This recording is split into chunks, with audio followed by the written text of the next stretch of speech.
So good morning all of you. So welcome to Azad ICS Academy. Okay, ನಾನು ನಿಮ್ಮೊಂದಿಗೆ Ranganath, computer lecturer.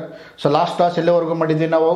So ಜನ್ರೇಷನ್ಸ್ವರೆಗೂ discussion ಮಾಡಿದ್ದೀವಲ್ವಾ, ಇವಾಗ continuation ಮಾಡ್ತಾಯಿದ್ದೀನಿ.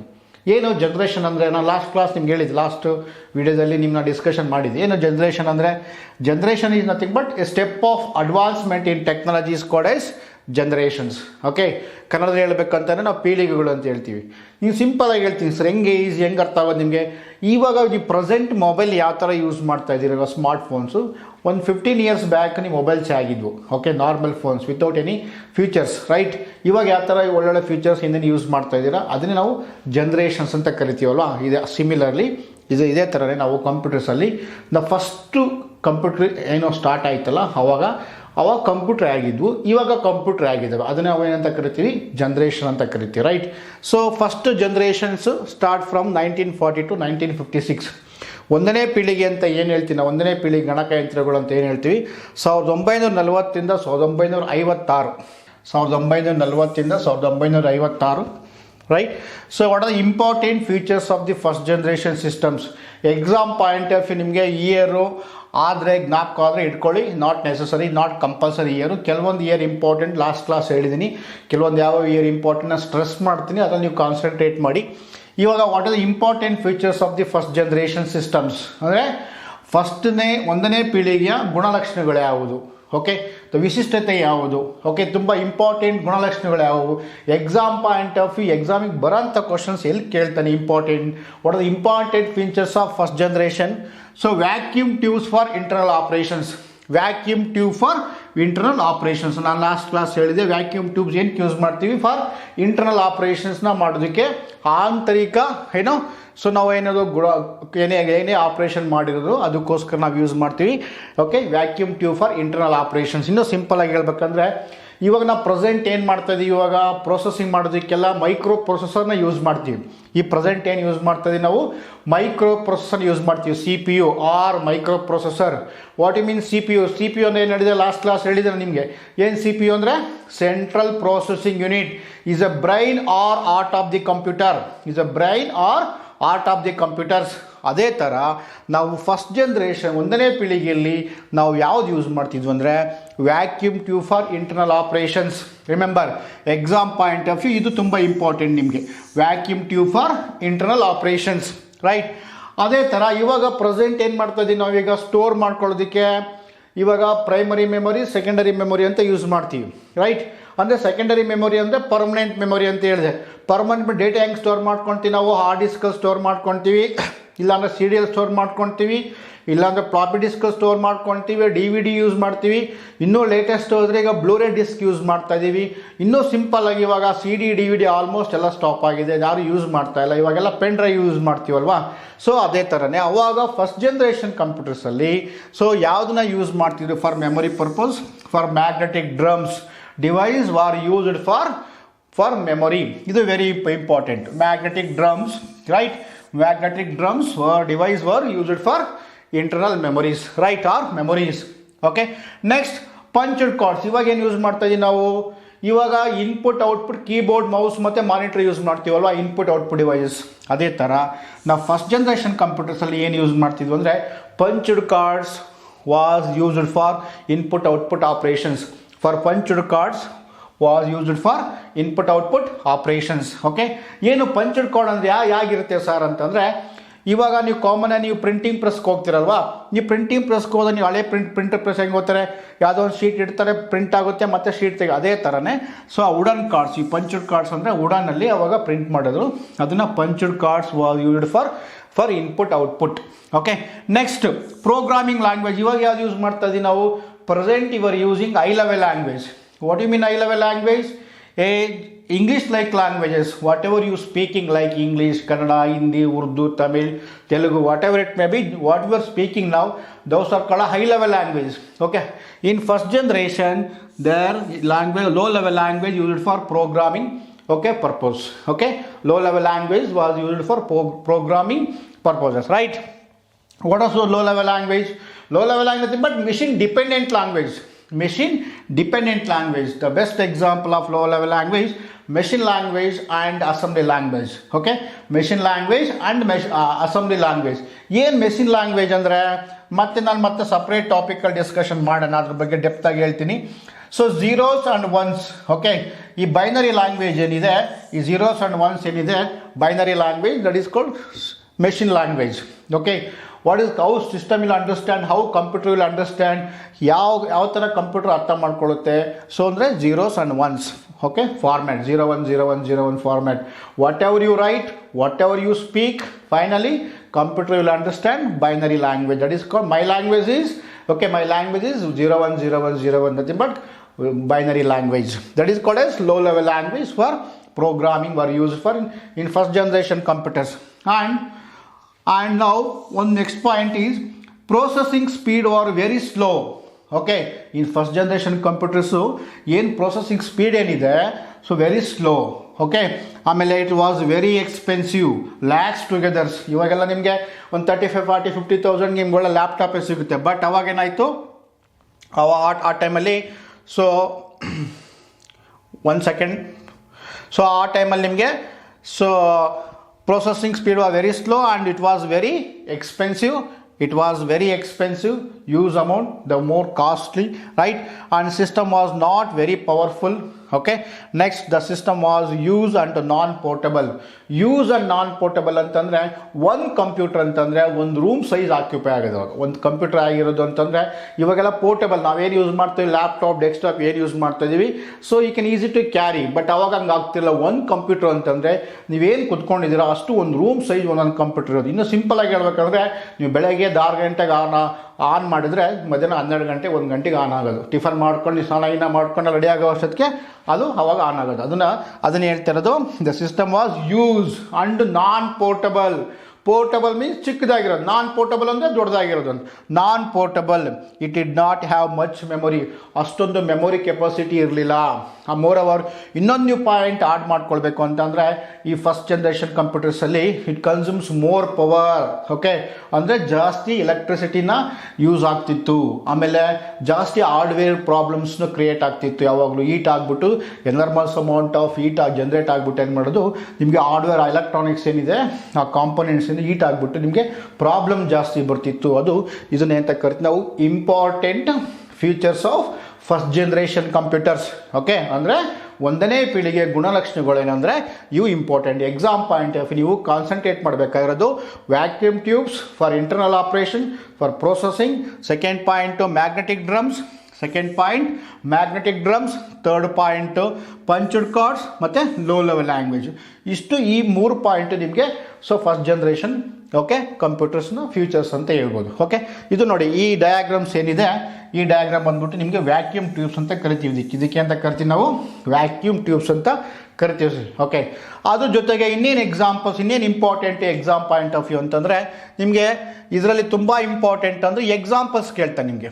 Okay, ನೀವು structure ನೋಡಿ, ಇದು ಡಯಾಗ್ರಾಮ್ಸ್ ನೋಡಿ, ಇದು ವ್ಯಾಕ್ಯೂಮ್ ಟ್ಯೂಬ್ಸು. ಓಕೆ, ನಾನು ಲಾಸ್ಟ್ ವಿಡಿಯೋದಲ್ಲಿ ನಿಮ್ಗೆ ಹೇಳಿದ್ದೆ.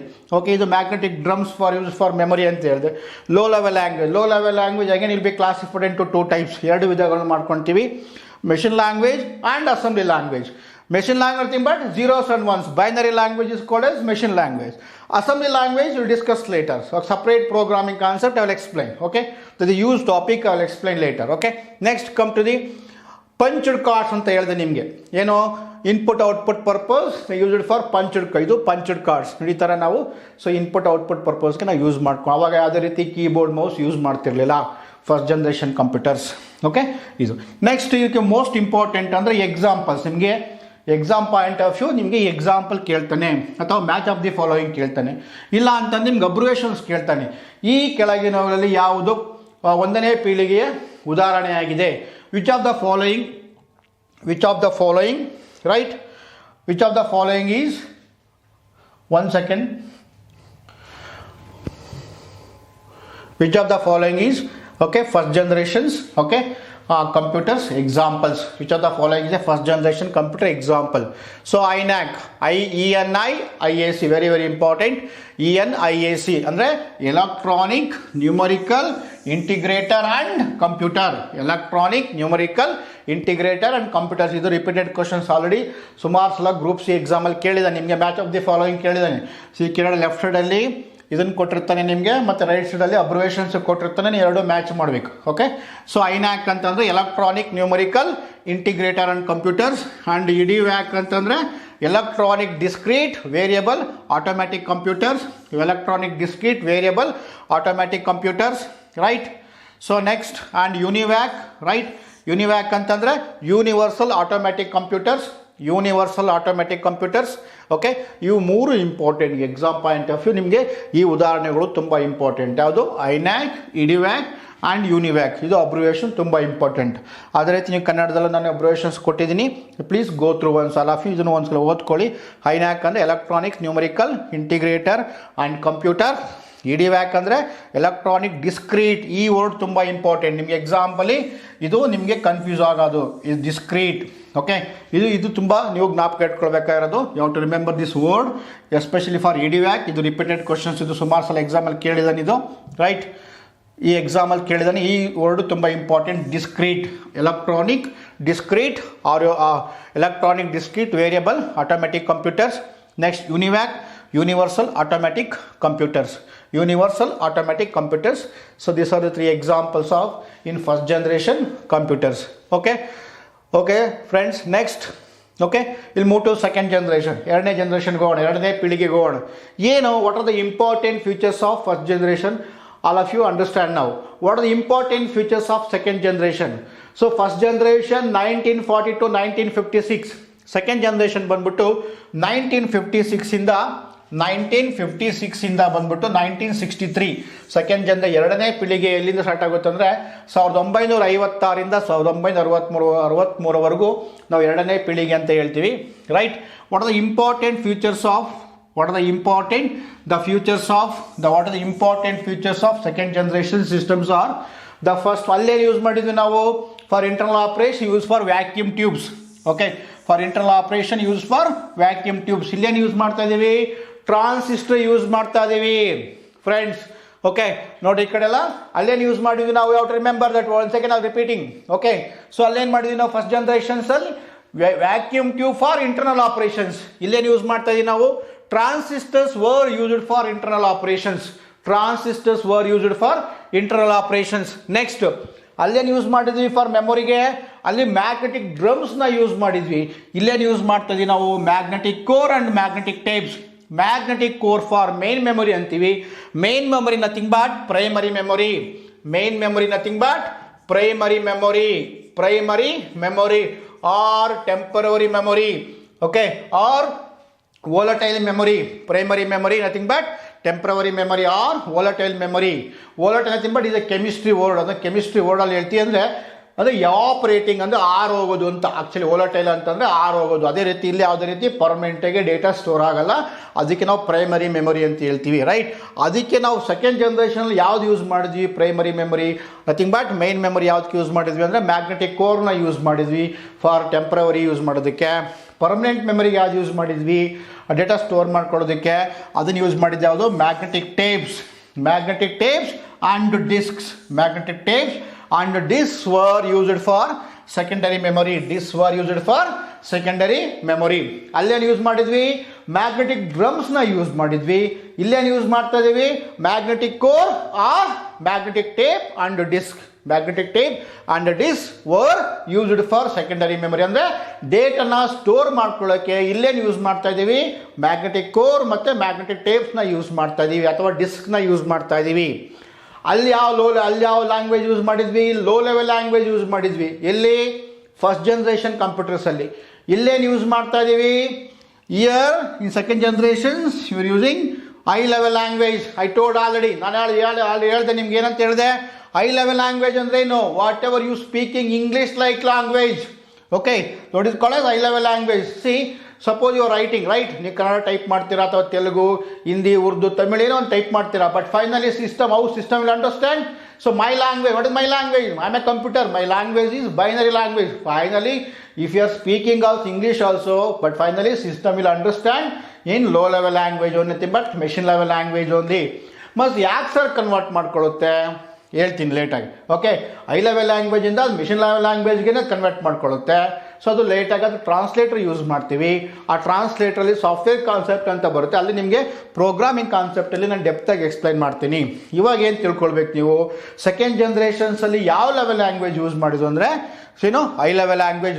ಅವಾಗ ಯೂಸ್ ಮಾಡ್ತಾ ಲ್ಯಾಂಗ್ವೇಜ್ ಯಾವ್ಯಾವ ಸರ್ ಅಂತಂದರೆ ತುಂಬ ಇಂಪಾರ್ಟೆಂಟ್ ಎರಡು language, COBOL and Fortran.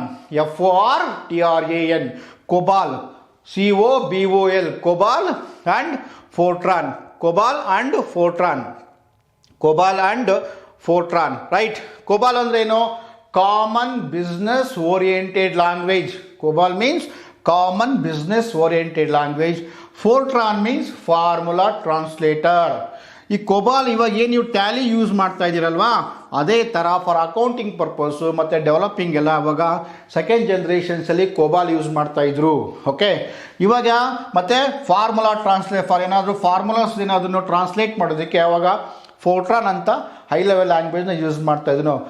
FORTRAN ಅಂದರೆ FORTRAN. Okay, formula translator. COBOL ಅಂತಂದ್ರೇನು? ಕೊಬಾಲ್ ಅಂದ್ರೇನು? Right, common business oriented language. Common business oriented language. Common business oriented language.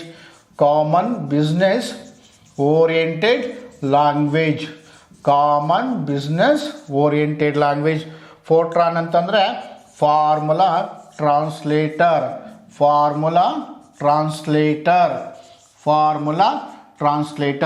These two languages were used for high level language in second generation. ಎರಡನೇ ಪೀಳಿಗೆಯಲ್ಲಿ ಈ ಎರಡು high level ಲ್ಯಾಂಗ್ವೇಜ್ನ use ಮಾಡ್ಕೊಂಡ್ವಿ. Okay, ಇದು so transistors ಅಲ್ವಾ, ಅಲ್ಲೇನು use ಮಾಡಿದ್ವಿ ನಾವು? ವ್ಯಾಕ್ಯೂಮ್ ಟ್ಯೂಬ್ಸ್ ಯೂಸ್ ಮಾಡಿದ್ವಿ. ಇಲ್ಲಿ ನಿಮಗೆ ಈ ಡಯಾಗ್ರಾಮಲ್ಲಿ ಕಾಣ್ತಾ ಇದೆ ಟ್ರಾನ್ಸಿಸ್ಟರ್ ಅಂದರೆ ಹೇಗಿರುತ್ತೆ ಅಂದರೆ ಸ್ವಲ್ಪ ಅಬ್ಸರ್ವ್ ಮಾಡಿದ್ದು ಟ್ರಾನ್ಸಿಸ್ಟರ್ ಅಂತ ಕರಿತೀವಿ, ರೈಟ್. ಏನು ಸರ್ ಮತ್ತೆ ಏನು ಡಿಫರೆನ್ಸ್ ಸರ್ ಫಸ್ಟ್ ಜನ್ರೇಷನ್ಗೂ ಮತ್ತು second generation computer? What is the main difference ಅಂದರೆ ಅಲ್ಲೇನು ಯೂಸ್ ಮಾಡಿದ್ವಿ? ವ್ಯಾಕ್ಯೂಮ್ ಟ್ಯೂಬ್ಸ್ ಮಾಡಿದ್ವಿ. ಇಲ್ಲೇನು ಯೂಸ್ ಮಾಡ್ತಾ ಇದ್ದೀವಿ? ಟ್ರಾನ್ಸಿಸ್ಟರ್ ಯೂಸ್ ಮಾಡ್ತಾ ಇದೀವಿ. ಮತ್ತು ಏನು ಸರ್ ಮೇಜರ್ ಡಿಫರೆನ್ಸ್ ಅಂದರೆ instead of using 100 vacuum tubes, 100 vacuum tubes is equal to 1 transistor. Instead of using 100 vacuum tubes, here using only 1 transistor. Means 1 transistor capacity is equal to 100 vacuum tubes. 1 transistor capacity is equal to 100 vacuum tubes. 100 vacuum tubes ನೀನು use ಮಾಡೋ ಬದಲು ನೀನು ಒಂದು ಟ್ರಾನ್ಸಿಸ್ಟರ್ನ use ಮಾಡ್ಬೋದು. Nothing but ಅವಾಗೇನು ಹೇಳ್ಬೋದು? Size also reduces, speed also increases compare to first generation computers. ನಾನು ಫಸ್ಟ್ ಜನ್ರೇಷನ್ ಕಂಪ್ಯೂಟರ್ ಕಂಪೇರ್ ಮಾಡಿಕೊಂಡ್ರೆ ಏನಾಗುತ್ತೆ? ಸೈಜು ರೆಡ್ಯೂಸ್ ಆಯಿತು ಮತ್ತು ಸ್ಪೀಡು ಇನ್ಕ್ರೀಸ್ ಆಯಿತು. ಸೈಜು ರೆಡ್ಯೂಸ್ ಆಯಿತು ಮತ್ತು ಸ್ಪೀಡು ಇನ್ಕ್ರೀಸ್ ಆಯಿತು ಮತ್ತು ಪವರು ಕನ್ಸಂಪ್ಷನ್ಸು ಕಡಿಮೆ ಆಯಿತು. ಸೊ ಈ ಥರ ನಾವು ಕಂಪೇರ್ ಮಾಡ್ಕೋಬೇಕು. ಫಸ್ಟ್ ಜನ್ರೇಷನ್ಸ್ ಕಂಪ್ಯೂಟರ್ ಆಗಿದ್ದು, ಸೆಕೆಂಡ್ ಜನ್ರೇಷನ್ಸ್ ಕಂಪ್ಯೂಟರ್ನೇ ಆಗಿದ್ದು. ಅಲ್ಲಿ ಇಂಪಾರ್ಟೆಂಟ್ ಗುಣಲಕ್ಷಣಗಳು ಯಾವುದು, ಫೀಚರ್ಸ್ ಯಾವುದು, ಇಲ್ಲಿ ಇಂಪಾರ್ಟೆಂಟ್ ಗುಣಲಕ್ಷಣಗಳು ಯಾವುದು, ಇದು ಎಕ್ಸಾಮ್ ಪಾಯಿಂಟ್ ಆಫ್ ವ್ಯೂ ನಿಮಗೆ ನೀವು ನೋಡ್ಕೋಬೇಕಾಗಿರೋದು. ಅಲ್ಲಿ ವ್ಯಾಕ್ಯೂಮ್ ಟ್ಯೂಬ್ಸ್ ಅಂತ ಹೇಳಿದೆ, ಇಲ್ಲಿ ಟ್ರಾನ್ಸಿಸ್ಟರು, ಅಲ್ಲಿ ಲೋ ಲೆವೆಲ್ ಲ್ಯಾಂಗ್ವೇಜು, ಇಲ್ಲಿ ಹೈ ಲೆವೆಲ್ ಲ್ಯಾಂಗ್ವೇಜು, ಅಲ್ಲಿ ಪಂಚ್ಡ್ ಕಾರ್ಡ್ಸು. ಮತ್ತು ಇಲ್ಲೇನು ಸರ್ ಯೂಸ್ ಮಾಡ್ತೀರಿ? ಮತ್ತು ಇನ್ಪುಟ್ ಔಟ್ಪುಟ್ ಇಲ್ಲ, ನಾವು ಪಂಚ್ಡ್ ಕಾರ್ಡೇ ಯೂಸ್ ಮಾಡಿದ್ವಿ. Still you are not using keyboard mouse. Second generation keyboard mouse ಇನ್ನು ಯೂಸ್ ಮಾಡಿರಲಿಲ್ಲ. ಕೀಬೋರ್ಡ್ ಮೌಸ್ ಬಂದ್ಬಿಟ್ಟು ಥರ್ಡ್ ಜನ್ರೇಷನ್ ಸ್ಟಾರ್ಟ್ ಆಗುತ್ತೆ, ನಾನು ಅವಾಗ ಹೇಳ್ತೀನಿ ಬಂದಾಗ. ಓಕೆ, ಇದು important features of second generation computers. So ಮತ್ತು ಇನ್ನೇನು ಸರ್ ಇಂಪಾರ್ಟೆಂಟ್ ಪಾಯಿಂಟ್ ನಾವು, ಸೊ ಇಯರ್ ಇಂಪಾರ್ಟೆಂಟಾ? ಸೊ ಜನ್ರೇಷನ್ಸಲ್ಲಿ ಇಯರ್ ನಾಟ್ ಇಂಪಾರ್ಟೆಂಟ್. ಸೊ ನಿಮಗೆ ಒಳ್ಳೆ ಹೈಕ್ಯೂ ನಾಲೆಡ್ಜ್ ಇತ್ತು ಅಂದರೆ you can remember that. So year important, ನೀವು ಬೇಕಾದ್ರೆ ಜ್ಞಾಪಕ ಇಟ್ಕೊಳ್ಳಿ. ಇದು ನಾಟ್ ನೆಸಸರಿ, ಬಟ್ ಕೆಲವೊಂದು ಇಂಪಾರ್ಟೆಂಟ್ ಇಯರ್ಸ್ ಬರುತ್ತೆ, ಅದು ನೀವು ಸ್ಟ್ರೆಸ್ ಮಾಡಿ ಹೇಳ್ತೀನಿ, ಅವಾಗ ನೀವು ಸ್ವಲ್ಪ ನೋಟ್ ಮಾಡ್ಕೊಳ್ಳಿ. ಓಕೆ, ನೆಕ್ಸ್ಟ್ ಇಲ್ಲಿ ಮೂವ್ ಟು ಥರ್ಡ್ ಜನ್ರೇಷನ್. ಈಗ ಮೂರನೇ ಪೀಳಿಗೆಗೆ ಹೋಗೋಣ. ಓಕೆ, ಸೊ ಅದಕ್ಕಿಂತ ಮುಂಚೆ ಕನ್ನಡದಲ್ಲಿ ಸ್ವಲ್ಪ ಎಕ್ಸ್ಪ್ಲೇನ್ ಮಾಡಿಬಿಟ್ಟಿದ್ದೀನಿ. ಕನ್ನಡದ ಸ್ವಲ್ಪ ಎಕ್ಸ್ಪ್ಲೇನ್ ಮಾಡಿಬಿಟ್ಟಿದ್ದೀನಿ, ಸ್ವಲ್ಪ ಗೋತ್ರ ಒನ್ಸ್. ಸೊ ಎರಡನೇ ತಲೆಮಾರಿನ ವ್ಯವಸ್ಥೆ ಪ್ರಮುಖ ಲಕ್ಷಣಗಳೆಂದರೆ ಏನು? ಟ್ರಾನ್ಸಿಸ್ಟರ್ಗಳನ್ನು ಆಂತರಿಕ ಕಾರ್ಯಾಚರಣೆಗೆ ಬಳಸಲಾಗಿದೆ. ನಾನು ಹೇಳಿದೆ ಇಂಟರ್ನಲ್ ಆಪರೇಷನ್ ಅಂತ ಹೇಳಿದಲ್ವಾ, ಇಂಟರ್ನಲ್ ಆಪರೇಷನ್ ಏನು ಹೇಳ್ತೀನಿ ನಾವಿಲ್ಲಿ? ಆಂತರಿಕ ಕಾರ್ಯಾಚರಣೆ ಅಂತ ಹೇಳಿದೆ ನಾನು. Okay, internal operations. Okay, transistors var used for internal operations. ಹಾಗೆ ಅದೇ ರೀತಿ ಟ್ರಾನ್ಸಿಸ್ಟರ್ಗಳನ್ನು ನಾವು ಆಂತರಿಕ ಕಾರ್ಯಾಚರಣೆಗೆ ನಾವು ಬಳಸ್ಕೊಂಡಿದ್ವಿ. ಮತ್ತು ಇಲ್ಲಿ ಪ್ರಾಥಮಿಕ ಸ್ಮರಣಿ ಅಂತಂದರೆ ಅಥವಾ ಮುಖ್ಯ ಸ್ಮರಣಿ ಅಂತ ಏನು ಹೇಳ್ತೀವಿ ನಾವು? ಏನು ಹೇಳ್ತೀವಿ? ಮೇನ್ ಮೆಮೊರಿ ಅಂತ ಹೇಳಿದ್ನಲ್ವಾ? Main memory or temporary memory or primary memory ಅಂತಲ್ವಾ ನಾವು ಕನ್ನಡದಲ್ಲಿ ಏನು ಹೇಳ್ತೀವಿ? ಅದಕ್ಕೆ ನಾವು ಪ್ರಾಥಮಿಕ ಸ್ಮರಣೆ ಅಥವಾ ಮುಖ್ಯ ಸ್ಮರಣಿ. ಅದಕ್ಕೇನು ಯೂಸ್ ಮಾಡಿ ನಾವು ಮ್ಯಾಗ್ನೆಟಿಕ್ ಕೋರ್ ಅನ್ನು ಬಳಸಲಾಗಿದೆ. ಅಂದರೆ ಮ್ಯಾಗ್ನೆಟಿಕ್ ಕೋರ್ ನಾವು ಬಳಸ್ತಿದ್ವಿ. ಓಕೆ, ನೆಕ್ಸ್ಟ್ ಸೆಕೆಂಡರಿ ಮೆಮೊರಿಗೆ ಏನು ಯೂಸ್ ಮಾಡಿದ್ವಿ? ಸೆಕೆಂಡರಿ ಅಂದರೆ ಪರ್ಮನೆಂಟ್ ಮೆಮೊರಿಗೆ ಏನು ಯೂಸ್ ಮಾಡಿದ್ವಿ? ನಾವಲ್ಲಿ ಟೇಪ್ ಮತ್ತು ಡಿಸ್ಕ್ಗಳನ್ನ ಯೂಸ್ ಮಾಡ್ಕೊಂಡ್ವಿ. ಅದೇ ಥರ ಪ್ರೋಗ್ರಾಮಿಂಗ್ ಲ್ಯಾಂಗ್ವೇಜ್ ಮತ್ತು ಹೈ ಲೆವೆಲ್ ಲ್ಯಾಂಗ್ವೇಜ್ನ ಯೂಸ್ ಮಾಡ್ಕೊಂಡ್ವಿ. ಇವು ಇಂಪಾರ್ಟೆಂಟ್. ಓಕೆ, ಏನು? ಎರಡನೇ ತಲೆಮಾರಿನ ಅಥವಾ ಎರಡನೇ ಪೀಳಿಗಿನ ಓಕೆ ಮುಖ್ಯವಾದ ಲಕ್ಷಣಗಳಂತ ಅಥವಾ ಪ್ರಮುಖ ಲಕ್ಷಣಗಳಂತ ಹೇಳ್ತೀವಿ ಫ್ರೆಂಡ್ಸ್. ಓಕೆ, ನೆಕ್ಸ್ಟ್ ಇದಾದಮೇಲೆ ತುಂಬ ಇಂಪಾರ್ಟೆಂಟ್ ಅಂತ ಹೇಳಿದೆ ನಿಮ್ಗಾಲೆ ಪ್ರೋಗ್ರಾಮಿಂಗ್ ಲ್ಯಾಂಗ್ವೇಜ್. ಏನು ಎಕ್ಸಾಂಪಲ್ ಯಾವುದು? ಹೈ ಲೆವೆಲ್ ಲ್ಯಾಂಗ್ವೇಜ್ ಯಾವುದು ಅಂತ ಹೇಳಿದೆ? ಕೊಬಾಲ್ ಮತ್ತು ಫೋರ್ಟ್ರಾನ್. ಓಕೆ, ಕೊಬಾಲ್ ಮತ್ತು ಫೋರ್ಟ್ರಾನ್ ಎಕ್ಸಾಂಪಲ್ ಅಂತ ಹೇಳ್ತೀವಿ. ಉದಾಹರಣೆಗೆ ಕೊಬಾಲ್ ಅಂದರೆ common business oriented language. COBOL means common business oriented language. FORTRAN ಅಂತಂದರೆ ಫಾರ್ಮುಲಾ ಟ್ರಾನ್ಸ್ಲೇಟರ್ಸ್. ಆಮೇಲೆ ಮತ್ತೇನು ಸರ್ ಜನರಲ್ ಫೀಚರ್ಸ್ ಏನು? The system was faster compared to first generations, more powerful, more reliable, cheaper, smaller in overall size and more memory compared to first generation, cheaper, overall size, reduced size. Okay, and also system was faster compared to first generation computers. ಒಂದನೇ ಪೀಳಿಗೆ compare ಮಾಡಿಕೊಂಡ್ರೆ system size ಕಡಿಮೆ ಆಯಿತು ಮತ್ತು speed increase ಆಯಿತು. ಇದು general features. Okay, ಇದು ಆದರೆ ಜ್ಞಾಪಕ ಇಟ್ಕೊಳ್ಳಿ, ನಾಟ್ ನೆಸಸರಿ, ಬಟ್ ಅವು ತುಂಬ ಇಂಪಾರ್ಟೆಂಟ್. ರೈಟ್, ನೆಕ್ಸ್ಟ್ ಅದೇ ಒಂದನೇ ಪೀಳಿಗೆಗೆ ಹೋಲಿಸಿದರೆ ಸಿಸ್ಟಮ್ ವೇಗವಾಗಿದೆ ಮತ್ತು ಹೆಚ್ಚು ಶಕ್ತಿಶಾಲಿ ಮತ್ತು ಹೆಚ್ಚು ವಿಶ್ವಾರ್ಹ ಮತ್ತು ಅಗ್ಗವಾಗಿದೆ. ಅಂದರೆ ಕಡಿಮೆ ಕಾಸ್ಟ್ ವಿಲ್ ಬಿ ರೆಡ್ಯೂಸ್ ಅಂತ ಹೇಳ್ತೀವಿ. ಅಗ್ಗವಾಗಿದೆ ಅಂದರೆ ಕಾಸ್ಟ್ ವಿಲ್ ಬಿ ರೆಡ್ಯೂಸ್. ಒಟ್ಟಾರೆ ಗಾತ್ರದಲ್ಲಿ ಚಿಕ್ಕದಾಗಿ ಮತ್ತು ಹೆಚ್ಚು ಮೆಮೊರಿಯನ್ನು ಹೊಂದಿದೆ ಅಂತ ನಾವು ಹೇಳ್ಬೋದು. ಓಕೆ, ನೆಕ್ಸ್ಟ್ ಮತ್ತು ಇನ್ನೇನು ಇಂಪಾರ್ಟೆಂಟ್ಸ್ ಅಂದರೆ ಇವು ನಿಮಗೆ ಎಕ್ಸಾಮಿಗೆ ಬರೋ ಅಂಥ ಕ್ವಶನ್ಸ್ ಯಾವುದು? ನಿಮಗೆ ಉದಾಹರಣೆಗಳು ತುಂಬ ಇಂಪಾರ್ಟೆಂಟ್. ಏನು ಬರ್ದಿದ್ದೀನಿ ಆ ಉದಾಹರಣೆಗಳು, ಇದು ತುಂಬ ಇಂಪಾರ್ಟೆಂಟ್ ಫ್ರೆಂಡ್ಸ್. ಓಕೆ, ಏನೋ ಉದಾಹರಣೆ ಯಾವುದು? ಅಲ್ಲೇ ಯುನಿವ್ಯಾಕು, ಇಡಿವ್ಯಾಕು, ಐನ್ಯಾಕ್ ಅಂತ ಹೇಳಿದ್ನಲ್ವಾ ಉದಾಹರಣೆಗಳು. ರೈಟ್, ಅದೇ ಥರ ಇಲ್ಲಿ ಉದಾಹರಣೆಗಳು ಯಾವ ಬರ್ತವೆ? ಸೆಕೆಂಡ್ ಜನರೇಷನ್ ಸಿಸ್ಟಮ್ಸು, IBM 1401 ಇದು ತುಂಬ ಇಂಪಾರ್ಟೆಂಟು. ಇದು ಸುಮಾರು ಸಲ ಎಕ್ಸಾಮಲ್ಲಿ ಕೇಳಿದ್ದಾನೆ. ಓಕೆ, ಮೊರಾರ್ಜಿ ದೇಸಾಯಿ ಎಕ್ಸಾಮಲ್ಲಿ ಈ ಕ್ವಶನ್ ಬಂದಿದೆ. ನಾನು ಈ ಕ್ವಶನ್ ಪೇಪರು ಡಿಸ್ಕಷನ್ ಮಾಡ್ತೀನಿ ಈ ಚಾಪ್ಟರ್ ಆದಮೇಲೆ. ಒಂದು 20-30 ಕ್ವಶನ್ಸ್ ಈ ಟಾಪಿಕ್ ಮೇಲೆ ನಾನು ಪ್ರೀವಿಯಸ್ ಕ್ವಶನ್ನು ಡಿಸ್ಕಷನ್ ಮಾಡೋಣ. ಓಕೆ, ಸೊ ಅದು ಎಕ್ಸಾಂಪಲ್ ಯಾವ್ಯಾವುದು? Second generation. ಓಕೆ, ಎರಡನೇ ಪೀಳಿಗೆ ಗಣಕಯಂತ್ರದ ಕಂಪ್ಯೂಟರ್ಗಳು ಯಾವುವು ಅಂತಂದರೆ IBM 1401. ಇದು ಎಕ್ಸಾಮ್ ಪಾಯಿಂಟ್ ಆಫ್ ವ್ಯೂ ನಿಮಗೆ ತುಂಬ ಬರೋಂಥ ಕ್ವಶನ್ಸ್, ಇದು ನಿಮ್ಗೆ ಇಂಪಾರ್ಟೆಂಟು. ಮತ್ತು ಸೈಬರ್ 175 ಈ ಎಕ್ಸಾಂಪಲ್ ನಿಮ್ಗೆ ಎಲ್ಲೂ ಸಿಗೋದಿಲ್ಲ. ಓಕೆ, ನೀವು ಯಾವ ಬುಕ್ ಹುಡುಕಿರೂ ಸಿಗೋದಿಲ್ಲ. Okay, and ಯುನಿವ್ಯಾಕ್ 1108 and 9000. ಓಕೆ, ಈ ಮೂರು ಎಕ್ಸಾಂಪಲು ತುಂಬ important second generation okay computers are ಎರಡನೇ ಪೀಳಿಗೆ ಉದಾಹರಣೆಗಳು. ಅದ್ರ ಜೊತೆಗೆ ಇನ್ನೇನು ಮಾಡಿದರು? ಯೂಸ್ಡ್ ಫಾರ್ ಕಮರ್ಷಿಯಲ್ ಅಪ್ಲಿಕೇಶನ್ಸ್ ಇಲ್ಲಿ ಸ್ಟಾರ್ಟ್ ಮಾಡ್ಕೊಳ್ಳೋಕ್ಕೆ ಯೂಸ್ ಮಾಡಿದರು. ಓಕೆ, ಇದು ಎರಡನೇ ಪೀಳಿಗೆಯ ಓಕೆ ಗುಣಲಕ್ಷಣಗಳು. ಈಗ ಮುಂದೆ ಹೋಗೋಣ. Next, what are the third generations? Third generation start with 1964 to 1971. 1964ರಿಂದ 1971. ನಮ್ಮ ಉತ್ತರ ಕರ್ನಾಟಕ ಸ್ಟೂಡೆಂಟ್ಸ್ ಯಾರು ಇತ್ತು ಅಂದರೆ ಆ ಭಾಷೆಯಲ್ಲಿ ಹೇಳ್ತೀನಿ. 1964ರಿಂದ 1971. ಓಕೆ, ಸೊ ಇಲ್ಲಿ ಬೆಂಗಳೂರು ಭಾಷೆಯಲ್ಲಿ ಹೇಳ್ಬೇಕಂದ್ರೆ 1964ರಿಂದ 1971 ನಾವು ಈ ಥರ್ಡ್ ಜನರೇಷನ್ ಮೂರನೇ ಪೀಳಿಗೆ ಕಂಪ್ಯೂಟರ್ಗಳು ಸ್ಟಾರ್ಟ್ ಆಯಿತು. ರೈಟ್, ಸೊ ಇಂಪಾರ್ಟೆಂಟ್ ಫೀಚರ್ಸ್ ಏನು, ಗುಣಲಕ್ಷಣಗಳೇನು? ಒಂದು integrated circuit, very very very important, ನಿಮಗೆ ಎಕ್ಸಾಮಲ್ಲಿ ಬರೋಂಥ ಕ್ವಶನ್ ಇದು. So what are the important features of in third generation computers. First generation ಎಲ್ಲ ಯೂಸ್ ಮಾಡಿದ್ವಿ, ವ್ಯಾಕ್ಯೂಮ್ ಟ್ಯೂಬ್ಸ್ ಯೂಸ್ ಮಾಡಿದ್ವಿ. ಸೆಕೆಂಡ್ ಜನರೇಷನ್ ಎಲ್ಲ ಯೂಸ್ ಮಾಡಿದ್ವಿ, ಏನು ಯೂಸ್ ಮಾಡಿದ್ವಿ, ಟ್ರಾನ್ಸಿಸ್ಟರ್ಸ್ ಯೂಸ್ ಮಾಡಿದ್ವಿ.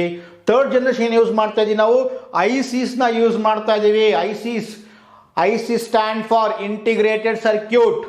IC stand for integrated circuits on silicon chips. Okay, ಇದು chips, ಆ ಚಿಪ್ಸ್ ಅಲ್ಲ, ಈ ಚಿಪ್ ಅದು CHIPS chips were used for internal operations. Okay, were used for internal operation. Very very important. Next point ಅಂದ್ರೆ mini computers. ನೋಡಿ, ಅಲ್ಲಿವರೆಗೂ ನಾವು computer ನಾವು ಯಾವ ಯೂಸ್ ಮಾಡಕ್ ಆಗ್ತಿರ್ಲಿಲ್ಲ. ಇಲ್ಲಿ ರಿಯಲ್ ಆಗಿ ಸ್ಟಾರ್ಟ್ ಮಾಡಿದ್ದು mini computers var introduce. Mini computer questions ಬಂದಿದೆ ಎಕ್ಸಾಮ್ ಅಲ್ಲಿ. ಇದು ಈ ಮಿನಿ ಕಂಪ್ಯೂಟರ್ ಯಾವ ಜನರೇಷನ್ಸ್ ಅಲ್ಲಿ ಇಂಟ್ರೊಡ್ಯೂಸ್ ಮಾಡಿದ್ರು ಅಂದ್ರೆ mini computers var introduce in third generation computers friends. Okay, next computers were able to reduce computational task for milliseconds to microseconds. ಇದು ತುಂಬಾ ಇಂಪಾರ್ಟೆಂಟ್ ಪಾಯಿಂಟ್. ಮಿಲಿಸೆಕೆಂಡ್ಸ್ ಇಂದ ಮೈಕ್ರೋಸೆಕೆಂಡ್ಸ್ಗೆ ಸ್ಪೀಡ್ನ ಇನ್ಕ್ರೀಸ್ ಮಾಡ್ಕೊಂಡಿದ್ದೆ ಅದು. ಸೊ ಅದು third generational computers. Next, maintenance cost was very low. Very very very important. ಅಲ್ಲಿ maintenance cost first second generations ಸ್ವಲ್ಪ ಜಾಸ್ತಿ ಆಗ್ತಿತ್ತು, ಬಟ್ ಇಲ್ಲಿ ರೆಡ್ಯೂಸ್ ಆಯಿತು. Next, hardware failures. Hardware failures were rare, negligible compared to first and second generation. Compared to first and second generation ಅಂದ್ರೆ ಒಂದನೇ ಮತ್ತು ಎರಡನೇ ಪೀಳಿಗೆ ಕಂಪೇರ್ ಮಾಡಿಕೊಂಡ್ರೆ ಇಲ್ಲೇನಾಯಿತು, ಕಾಸ್ಟ್ ಕಡಿಮೆ ಆಯಿತು ಮತ್ತು ಹಾರ್ಡ್ವೇರ್ ಫೇಲ್ಯೂರ್ಸು ಕಡಿಮೆ ಆಯಿತು. ಅಂದರೆ ಆ ಈಟ್ ಏನಾಗ್ತಿತ್ತು, ಆ ಈಟ್ ಏನಾಯಿತು, ರೆಡ್ಯೂಸ್ ಆಗಿಬಿಟ್ಟು ಹಾರ್ಡ್ವೇರ್ ಫೇಲ್ಯೂರ್ಸ್ನು ಫೇಲ್ಯೂರ್ಸ್ ಆಗೋದು ಕಡಿಮೆ ಆಯಿತು. ಯಾವುದರಲ್ಲಿ, ಥರ್ಡ್ ಜನರೇಷನ್ ಕಂಪ್ಯೂಟರ್ಸಲ್ಲಿ. ಥರ್ಡ್ ಜನರೇಷನ್ ಕಂಪ್ಯೂಟರ್ಸಲ್ಲಿ. ಮತ್ತು ಇನ್ನೇನು ಸರ್ ಬೇರೆ ಇನ್ನೇನು ಇಂಪಾರ್ಟೆಂಟ್ ಫೀಚರ್ಸ್ ಅಂತಂದರೆ ಮತ್ತೆ ನಾರ್ಮಲ್ ಫೀಚರ್ಸ್ ಏನು, systems were totally general purpose, right, purpose and could used for number of commercial application. ನೋಡಿ, ಅಲ್ಲಿವರೆಗೂ ನಾವು ಯೂಸ್ ಮಾಡಿರಲಿಲ್ಲ, ಕಮರ್ಷಿಯಲ್ ಅಪ್ಲಿಕೇಶನ್ ನಾವು ಯೂಸ್ ಮಾಡಿರಲಿಲ್ಲ, ಬಟ್ ನಾವು ಇಲ್ಲಿ ಯೂಸ್ ಮಾಡ್ಕೊಂಡ್ವಿ. ಕಮರ್ಷಿಯಲ್ ಅಪ್ಲಿಕೇಶನ್ಸ್ ಮಾತ್ರ ಇನ್ನೂ ನಾರ್ಮಲ್ ಪೀಪಲ್ಸಿಂದ ನಾವು ಯೂಸ್ ಮಾಡೋಕ್ಕೆ ಇನ್ನೂ ಬಂದಿಲ್ಲ. ನಾವಿನ್ನೂ only for commercial application, only scientific engineering. So ಅಲ್ಲೆಲ್ಲ ಯೂಸ್ ಮಾಡ್ಕೊಳ್ಳೋಕ್ಕೆ ಸ್ಟಾರ್ಟ್ ಮಾಡಿದ್ದು ಕಮರ್ಷಿಯಲ್ ಅಪ್ಲಿಕೇಶನ್ಸು. ಸೊ ಅಲ್ಲಿವರೆಗೂ ನಾವೇನು ಯೂಸ್ ಮಾಡೋಕ್ಕಾಗ್ತಿರಲಿಲ್ಲ ನಾರ್ಮಲ್ ಪೀಪಲ್ಸು. ಯಾವುದು, ಥರ್ಡ್ ಜನರೇಷನ್ ಕಂಪ್ಯೂಟರ್ಸ್. ಮತ್ತು ಮೇನ್ ಡಿಫರೆನ್ಸ್ ಅಂತಂದರೆ, instead of using 100 transistors, here you can use 1 ICs. ಅಲ್ಲಿ 100 ಟ್ರಾನ್ಸಿಸ್ಟರು ಏನು ಕೆಪಾಸಿಟಿ ಇದೆ, ಆ 100 transistor capacity is equal to 1 ICs, 1 integrated circuits. ಅಂದರೆ 1 ICs ಎಷ್ಟು ಕೆಪಾಸಿಟಿ ಅಂದರೆ 100 ನೀನು ಟ್ರಾನ್ಸಿಸ್ಟರ್ ಯೂಸ್ ಮಾಡೋ ಬದಲು ಇಲ್ಲಿ 1 IC ಕೆಲಸ ಮಾಡುತ್ತೆ. ಆಟೋಮೆಟಿಕ್ ಏನಾಯಿತು, ಅವಾಗ ಸೈಜು ರೆಡ್ಯೂಸ್ ಆಯಿತು ಮತ್ತು ಸ್ಪೀಡು ಇನ್ಕ್ರೀಸ್ ಆಯಿತು. ಅದು ಸೊ ತುಂಬ important, most important features of right in third generation computers. Most next, sir, for input output, now they started for input output for keyboard mouse. ಇಲ್ಲಿ start ಮಾಡಿದ್ದು keyboard ಮೌಸ್ನ internal ಮತ್ತು input output ಆಗಿ ನಾವು start ಮಾಡಿದ್ವಿ. Input output, okay, keyboard var used for input output, right. Next, ಆಮೇಲೆ mini computers var introduce. ಇಲ್ಲಿ ಏನು ಮಾಡಿದ್ವಿ ನಾವು, ಮಿನಿ ಕಂಪ್ಯೂಟರ್ನ ಇಂಟ್ರೊಡ್ಯೂಸ್ ಮಾಡಿದ್ವಿ. ಇದು important. What about I level, what about languages ಅಂತಂದರೆ ಇಲ್ಲಿ also, year also your using I level language, year also using high level language. This are the important features of third generation computers. Okay friends, okay, we move to next examples. ಇವು important, ಎಕ್ಸಾಮಿಗೆ ಬರೋದು. ಹಂಗಾಗಿ ಯಾವ್ಯಾವ sir example, ಯಾವ್ಯಾವ sir ಉದಾಹರಣೆಗಳು, ಯಾವ್ಯಾವ sir third generation computers ಅಂತಂದರೆ ಇವು ಉದಾಹರಣೆಗಳು ಯಾವ್ಯಾವುದು, IBM 3033, HP 000, okay, mini computers. Next pop 11. ನೋಡಿರಿ, ಇದು ಯಾವಾಗಲೂ ರಿಪೀಟೆಡ್ ಕ್ವಶನ್ಸ್. ಪಾಪ್, ಓಕೆ, ನೀವು ಪಾಪ್ ಸಾಂಗ್ ಅಂತ ಜ್ಞಾಪಕ ಇಟ್ಕೊಳ್ಳಿ. ಪಾಪ್ ಸಾಂಗ್ ಅಂತಂದರೆ ಥರ್ಡ್ ಜನರೇಷನ್ಸ್ ಕಂಪ್ಯೂಟರ್ನ ಎಕ್ಸಾಂಪಲ್ಸ್ ಅಂತ ಅಂದ್ಕೊಳ್ಳಿ, right. IBM 3033, right. HP 000, pop 11, cyber 205. So ಇವೆಲ್ಲ ಬಂದ್ಬಿಟ್ಟು ಏನು, ಥರ್ಡ್ ಜನರೇಷನ್ನ ಕಂಪ್ಯೂಟರ್ನ ಉದಾಹರಣೆಗಳು. Okay, important example of third generation computers. Friends.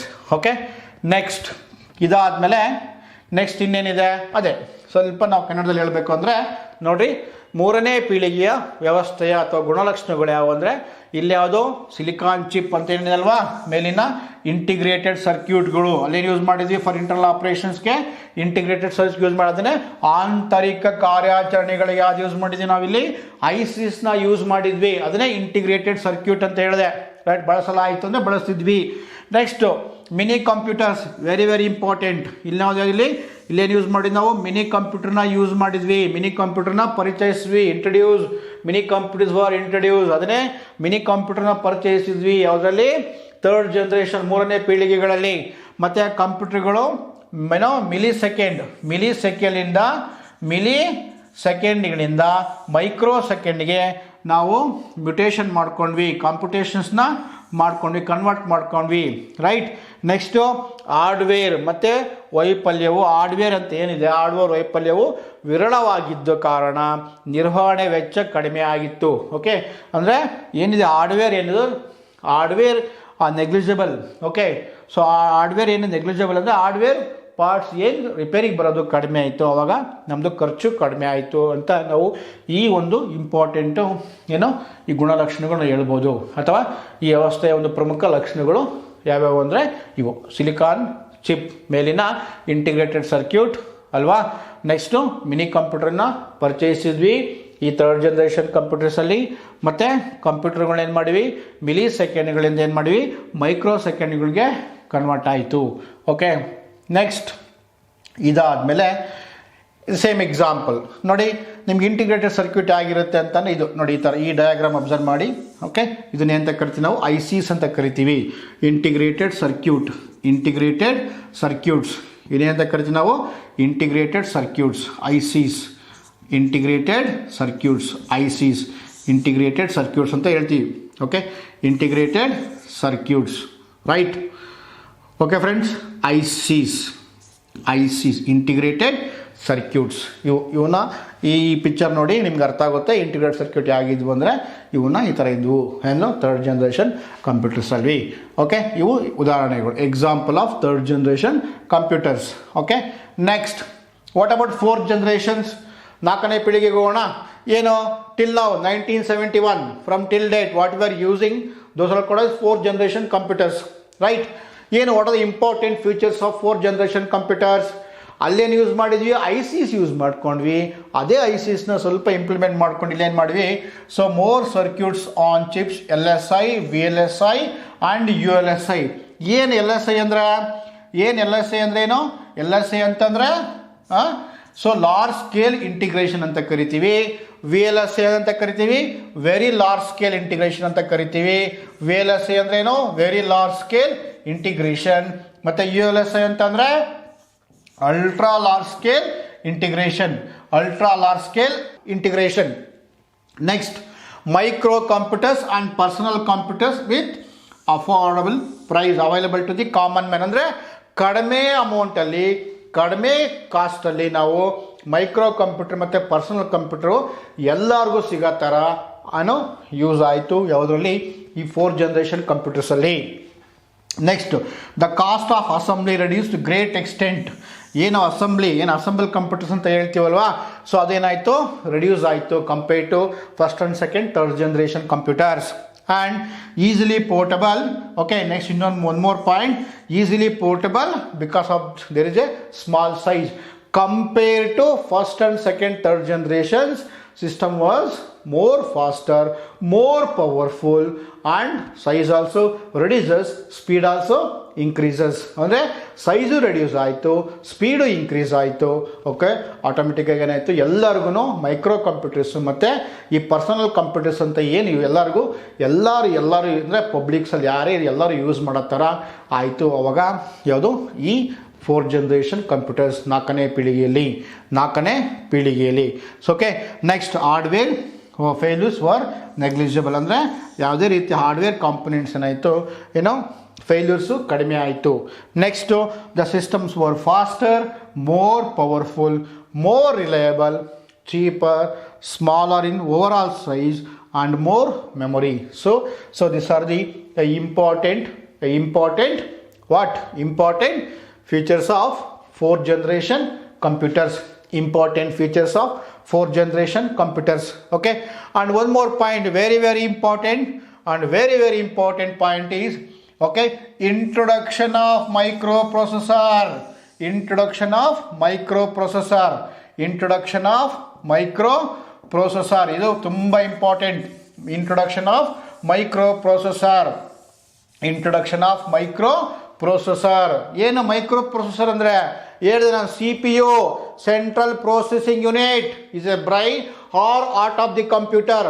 ಆ ಮೈಕ್ರೋ ಪ್ರೊಸೆಸ್ನ ಇಂಟ್ರೊಡ್ಯೂಸ್ ಮಾಡಿದ್ದು ಯಾವುದು ಅಂದರೆ four generations. Very important exam point of view. Okay, ನಿಮಗೆ ಕೇಳ್ತಾನೆ ಮೈಕ್ರೋ ಪ್ರೊಸೆಸರು ಯಾವ ಜನರೇಷನ್ಸಲ್ಲಿ ಇಂಟ್ರೊಡ್ಯೂಸ್ ಮಾಡಿದ್ರು. Okay, which of the following.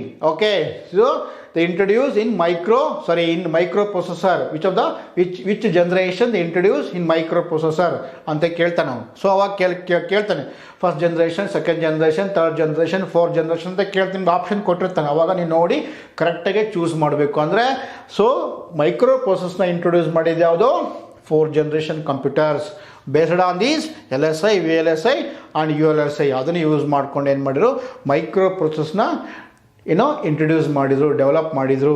Okay friends, next fourth generation computers.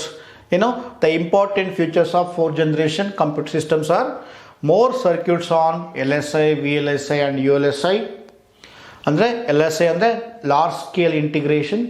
Okay, and VLSI ಅಂದರೆ very large scale integration. Okay, and ULSI ಅಂತಂದರೆ ultra large scale integration. Right. So next most important point, introduction of microprocessor.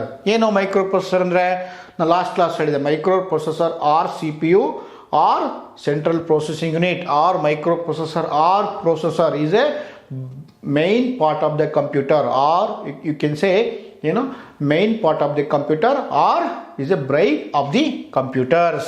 And most important, one more point, right? So microcomputers and personal computers were affordable, was available to the common man. Okay, ಅಂದರೆ ಎಲ್ಲರಿಗೂ ನಾವು common ಆಗಿ ಸಿಗೋ ಥರ ಆಗಿದ್ದು ಇಲ್ಲಿ ಯಾವುದು micro computers ಮತ್ತು ಪರ್ಸನಲ್ ಕಂಪ್ಯೂಟರ್ಸ್. ಯಾವ ಜನರೇಷನ್ಸಲ್ಲಿ, fourth generation computers. Fourth generation computers. Right. Next, the cost of assembly reduced to great extent. The cost of assembly reduced to great extent. Next, easily portable because of there is a small size, and hardware failures were negligible. Right. The systems were faster, more powerful, more reliable, cheaper, smaller in overall size and more memory.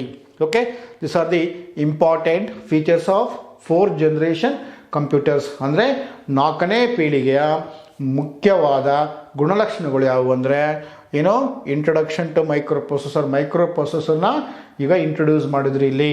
Okay, next ಇನ್ನು more important ಅಂದರೆ LSI, VLSI and ULSI. More circuits. Okay, more circuits on chip. LSI ಅಂದರೆ large scale integration, VLSI ಅಂದರೆ very large scale integration, ULSI ಅಂದರೆ ultra large scale integrations. Right.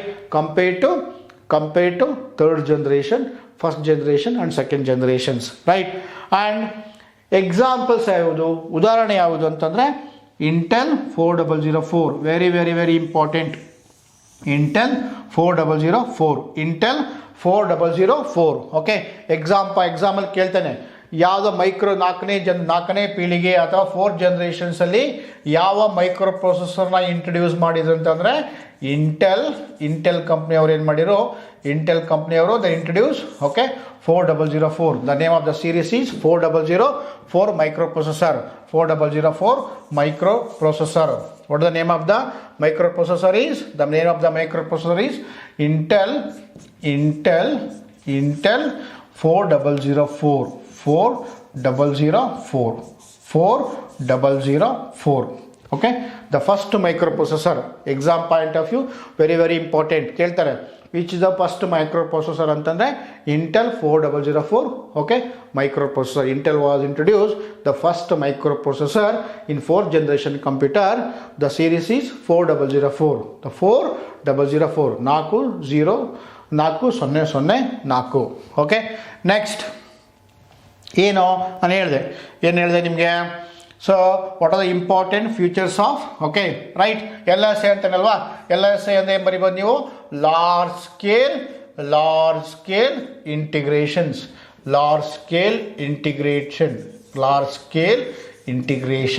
Right. And V L S A ಅಂದರೆ very large scale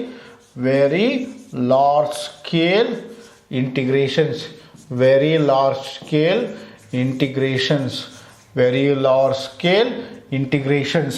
you L S A ಅಂತಂದರೆ ultra large scale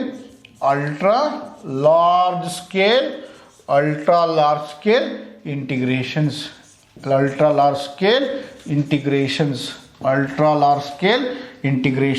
okay, ಇದು exam point of view ತುಂಬ important. Okay, so ನಿಮಗೆ abbreviations ಕೇಳ್ತಾನೆ friends. ಎಕ್ಸಾಮಲ್ಲಿ ನಿಮಗೆ abbreviations ಕೇಳ್ತಾನೆ. Left side ಇದು ಕೇಳ್ತಾನೆ, ರೈಟ್ ಸೈಡಲ್ಲಿ ಕೊಟ್ಬಿಟ್ಟು ನಿಮಗೆ ಮ್ಯಾಚ್ ಆಫ್ ದಿ ಫಾಲೋಯಿಂಗ್ ಕೇಳ್ತಾನೆ. ಇದು ತುಂಬ ಇಂಪಾರ್ಟೆಂಟು 4 generations-ಅಲ್ಲಿ.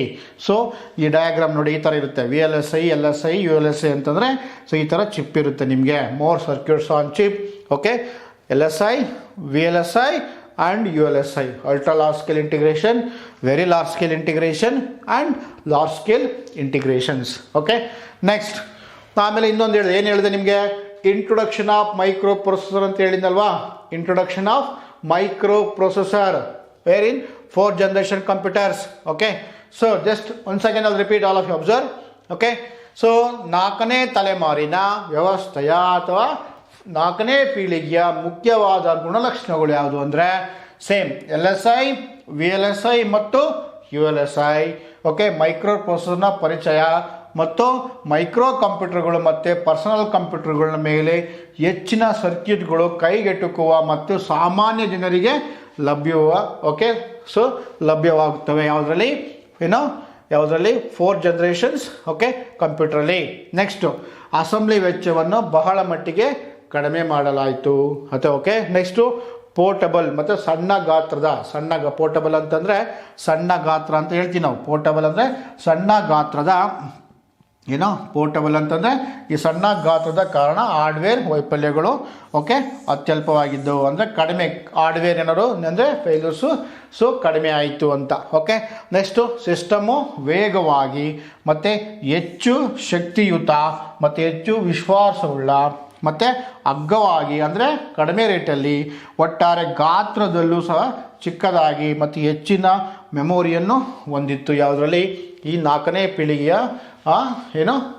ಗಣಕಯಂತ್ರದಲ್ಲಿ. ಅದನ್ನೇ important features of 4th generation ಅಂದರೆ ಇದೆ. 4ನೇ ಪೀಳಿಗೆ, 4ನೇ ತಲೆಮಾರು ಅಥವಾ 4ನೇ ಪೀಳಿಗೆಯ 4ನೇ ಪೀಳಿಗೆ ಅಥವಾ 4ನೇ ತಲೆಮಾರು ಏನು ಬಂತು? ಒಂದು LSI, VLSI, ULSI ರೈಟ್, ಮತ್ತು ಮೈಕ್ರೋಪ್ರೊಸೆಸರ್ನ ಪರಿಚಯ ಆಗಿದ್ದು, ಮತ್ತು ಇನ್ನೊಂದು ಮೈಕ್ರೋ ಕಂಪ್ಯೂಟರ್ಸ್ ಮೈಕ್ರೋ ಕಂಪ್ಯೂಟರ್ ಮತ್ತು ಪರ್ಸನಲ್ ಕಂಪ್ಯೂಟರ್ನ ಮೇಲಿನ ಹೆಚ್ಚಿನ ಸರ್ಕ್ಯೂಟ್ಗಳು ಕೈಗೆಟುಕುವ ಮತ್ತು ಸಾಮಾನ್ಯ ಜನರಿಗೆ ಲಭ್ಯವಾದವು. ಓಕೆ, ಮತ್ತು ಅಸೆಂಬ್ಲಿ ವೆಚ್ಚವನ್ನು ನಾವು ಬಹಳ ಕಡಿಮೆ ಮಟ್ಟದಲ್ಲಿ ನಾವು ಮಾಡ್ಬೋದಾಗಿತ್ತು. ಮತ್ತು ಸಣ್ಣ ಗಾತ್ರದ ಪೋರ್ಟಬಲ್, ಏನಿದೆ ಪೋರ್ಟಬಲ್ ಅಂತ ಹೇಳ್ತೀವಿ ಅಂದರೆ ಚಿಕ್ಕದಾದ ಮಿಷಿನ್ಗಳು, ಚಿಕ್ಕದಾದ ಸಿಸ್ಟಮ್ಸ್ನ ತಯಾರು ಮಾಡೋದಕ್ಕೆ ಈಸಿ ಆಯಿತು. ಮತ್ತು ಹಾರ್ಡ್ವೇರ್ ವೈಫಲ್ಯಗಳು ಕಡಿಮೆ ಆಯಿತು. ಅಂದರೆ hardware failures are negligible. Okay, ಇದು ಮುಖ್ಯವಾದ ಗುಣಲಕ್ಷಣಗಳು ಅಂತ ಹೇಳ್ಬೋದು. ಯಾವುದು? 4ನೇ ಪೀಳಿಗೆಯ ಗಣಕಯಂತ್ರದ್ದು. Okay, next just observations. ಏನು? SSI ಅಂತಂದರೆ small scale integrations. Okay, MSI ಅಂತಂದರೆ medium scale integrations. Okay, and LSI ಅಂತಂದರೆ ಲಾರ್ಜ್ ಸ್ಕೇಲ್ ಇಂಟಿಗ್ರೇಷನ್ಸ್. ಮತ್ತು VLSI ಅಂತಂದರೆ ವೆರಿ ಲಾರ್ಜ್ ಸ್ಕೇಲ್ ಇಂಟಿಗ್ರೇಷನ್ಸ್. ಮತ್ತು ULSI ಅಂತಂದರೆ ultra large scale integration. SLSI ಅಂತಂದರೆ super large scale integrations. Just please all of you go through once. ಸ್ವಲ್ಪ observe ಮಾಡಿ, ಯಾಕಂದರೆ ಸ್ವಲ್ಪ ಅಬ್ಸರ್ವೇಷನ್ಸ್ ನಿಮಗೆ exam point of view important ಆಗಿರುತ್ತೆ. ನಾನು ಕಾಮನಾಗಿ LSI VLSI ULSI ಹೇಳಿದೆ. ಸೊ ಫಸ್ಟ್ ಟೂನು ಜಸ್ಟ್ ಗೋ ಥ್ರೂ ಒಂದ್ಸಲ ನೋಡ್ಕೊಳ್ಳಿ. SSI ಅಂದರೆ ಸ್ಮಾಲ್ ಸ್ಕೇಲ್ ಇಂಟಿಗ್ರೇಷನ್ ಅಂತ ಕರಿತೀವಿ. MSI ಅಂತಂದರೆ ಮೀಡಿಯಮ್ ಸ್ಕೇಲ್ ಇಂಟಿಗ್ರೇಷನ್ ಅಂತ ಕರಿತೀವಿ. ಮತ್ತು SLSI ಅಂತಂದರೆ super large scale integrations.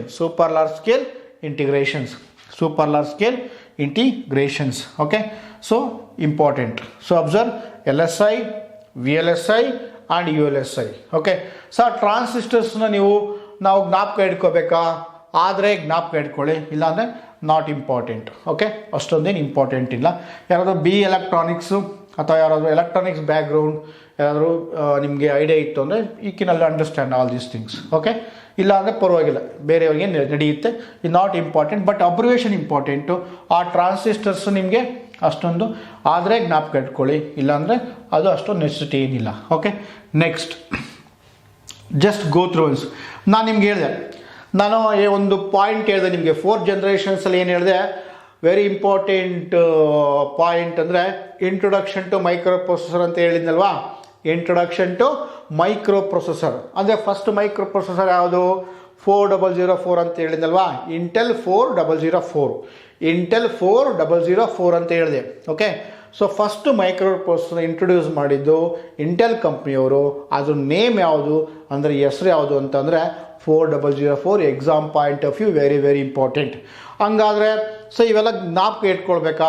S, ಎಕ್ಸಾಮಲ್ಲಿ ಕೇಳಿದ್ದಾನೆ, ಒಂದ್ಸಲ ಗ್ರೂಪ್ C ಎಕ್ಸಾಮಲ್ಲೇ ಕೇಳಿದ್ದಾನೆ. ನಿಮ್ಗೆ ಹೇಳ್ತೀನಿ ಯಾವ್ಯಾವ್ದು ಜ್ಞಾಪಕ ಇಟ್ಕೋಬೇಕು, ಯಾವ್ಯಾವುದು ಜ್ಞಾಪಕ ಇಟ್ಕೋಬಾರ್ದು ನಾನು ಹೇಳ್ತೀನಿ ನಿಮಗೆ. ಓಕೆ, ಸೊ 1971 ಇಯರು ಆದರೆ ಸ್ವಲ್ಪ ಇಂಪಾರ್ಟೆಂಟು.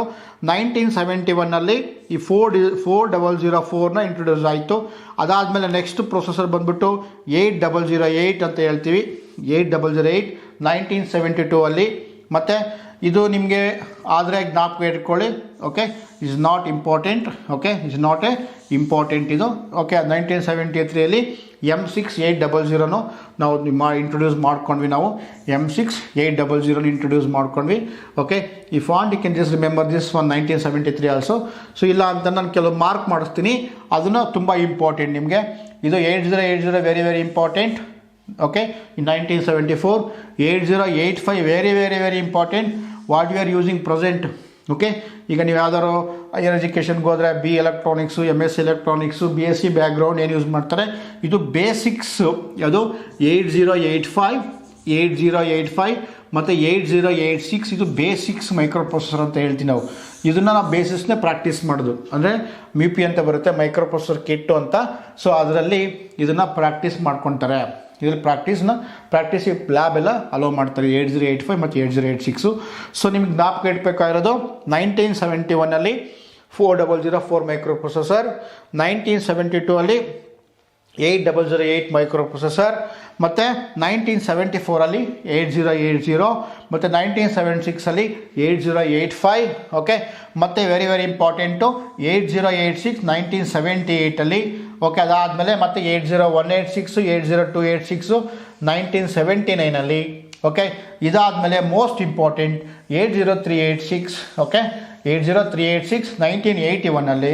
ಸೊ ನೆಕ್ಸ್ಟು ಮಿಕ್ಕಿದೆಲ್ಲ ಬಂದ್ಬಿಟ್ಟು ಸೊ ಆ್ಯಕ್ಚುಲಿ ಜನ್ರೇಷನ್ ಸ್ಟಾರ್ಟ್ ಆಗಿದ್ದು ಪೆಂಟಿಯಮ್ ನಿಮಗೆಲ್ಲ ಸ್ಟಾರ್ಟ್ ಆಗಿದ್ದು 1995 ನಾವು ಪೆಂಟಿಯಮ್ ಮೆಷಿನ್ಸ್ನ ಸ್ಟಾರ್ಟ್ ಮಾಡ್ಕೊಂಡ್ವಿ. ಪೆಂಟಿಯಮ್ ಓಕೆ, P1 ಅಂತಲೂ ಕರಿತೀವಿ ಅಥವಾ ಪೆಂಟಿಯಮ್ ಅಂತಲೂ ಕರಿತೀವಿ. P1 or Pentium or P1 Pentium. Okay, or P1. Okay, 1995. Okay, 1995. So ಇದನ್ನ ಫಸ್ಟ್ ಜನ್ರೇಷನ್ನು, ಸೆಕೆಂಡ್ ಜನ್ರೇಷನ್, ಥರ್ಡ್. ಸರ್ ಆ ಜನ್ರೇಷನ್ ಈ ಜನ್ರೇಷನ್ ಮಿಕ್ಸಪ್ ಮಾಡಬೇಡಿ. ಆ ಜನ್ರೇಷನ್ ಬೇರೆ, ಈ ಮೈಕ್ರೋ ಪ್ರೊಸೆಸರ್ ಜನ್ರೇಷನ್ ಬೇರೆ. ಡೋಂಟ್ ಮಿಕ್ಸಪ್, ಕನ್ಫ್ಯೂಸ್ ಮಾಡ್ಕೊಡಿ ಮತ್ತೆ ಆಮೇಲೆ. ಓಕೆ, ಆ ಜನ್ರೇಷನ್ ಬೇರೆ, ಇದು ಮೈಕ್ರೋ ಪ್ರೊಸೆಸರ್ ಜನ್ರೇಷನ್ಸು, ಅದು ಕಂಪ್ಯೂಟರ್ ಜನ್ರೇಷನ್, ಅದು ಆ ಪೀಳಿಗೆಗಳು. Don't confuse. Okay, next. Okay, so ಇದರಲ್ಲಿ ಇಂಪಾರ್ಟೆಂಟ್ ಅಂದರೆ 1971 ಫಸ್ಟ್ ಮೈಕ್ರೋ ಪ್ರೊಸೆಸರ್ ಇಂಟೆಲ್. ಇದೆಲ್ಲ ಇಂಟೆಲ್ ಫ್ಯಾಮಿಲಿ, ಇದೆಲ್ಲ ಇಂಟೆಲ್ ಕುಟುಂಬ ಅಂತ ಹೇಳ್ತೀವಿ. ಇದೆಲ್ಲ ಇಂಟೆಲ್ ಕಂಪ್ನಿ ಅವರು ಇಂಟ್ರೊಡ್ಯೂಸ್ ಮಾಡಿದ್ದು. ಓಕೆ ಫ್ರೆಂಡ್ಸ್, ನೆಕ್ಸ್ಟ್ ಈಗ ನೋಡಿ ಎಕ್ಸಾಮ್ ಪಾಯಿಂಟ್ ಆಫ್ ವ್ಯೂ ನಿಮಗೆ ನೋಡ್ಕೋಬೇಕಾದ್ರೆ ಇದು ಟೇಬಲ್ ಇಂಪಾರ್ಟೆಂಟ್. ಇಷ್ಟು ನೋಡ್ಕೋಬೇಕು ನಿಮಗೆ. ಕೇಳಿದಾನೆ ಬೇಕಾದ್ರೆ ಕ್ವಶನ್ ಪೇಪರ್ ತೆಗೆದು ನೋಡಿ ಗ್ರೂಪ್ ಸಿ ಎಕ್ಸಾಮಲ್ಲಿ. Okay, group C revenue inspector ಅಥವಾ ಸಬ್ ರಿಜಿಸ್ಟರ್ ಪೋಸ್ಟಲ್ಲಿ ಒಂದು ಕ್ವಶನ್ ಬಂದಿದೆ. ನಾನು ಹಿಂಗೆ ಒಂದು ಕಡೆ ಬೇರೆ ಕಡೆ ಕ್ಲಾಸ್ ಮಾಡಬೇಕಾದ್ರೆ ಹಿಂಗೆ ಯಾರೋ ಒಬ್ಬನ ಸ್ನೇಹಿತ ಕೇಳ್ದ, ಸರ್ ಇವೆಲ್ಲ ಎಕ್ಸಾಮಲ್ಲಿ ಕೇಳ್ತಾನೆ ಸರ್, ಇವೆಲ್ಲ ಜ್ಞಾಪಕ ಇಟ್ಕೋಬೇಕಂತ.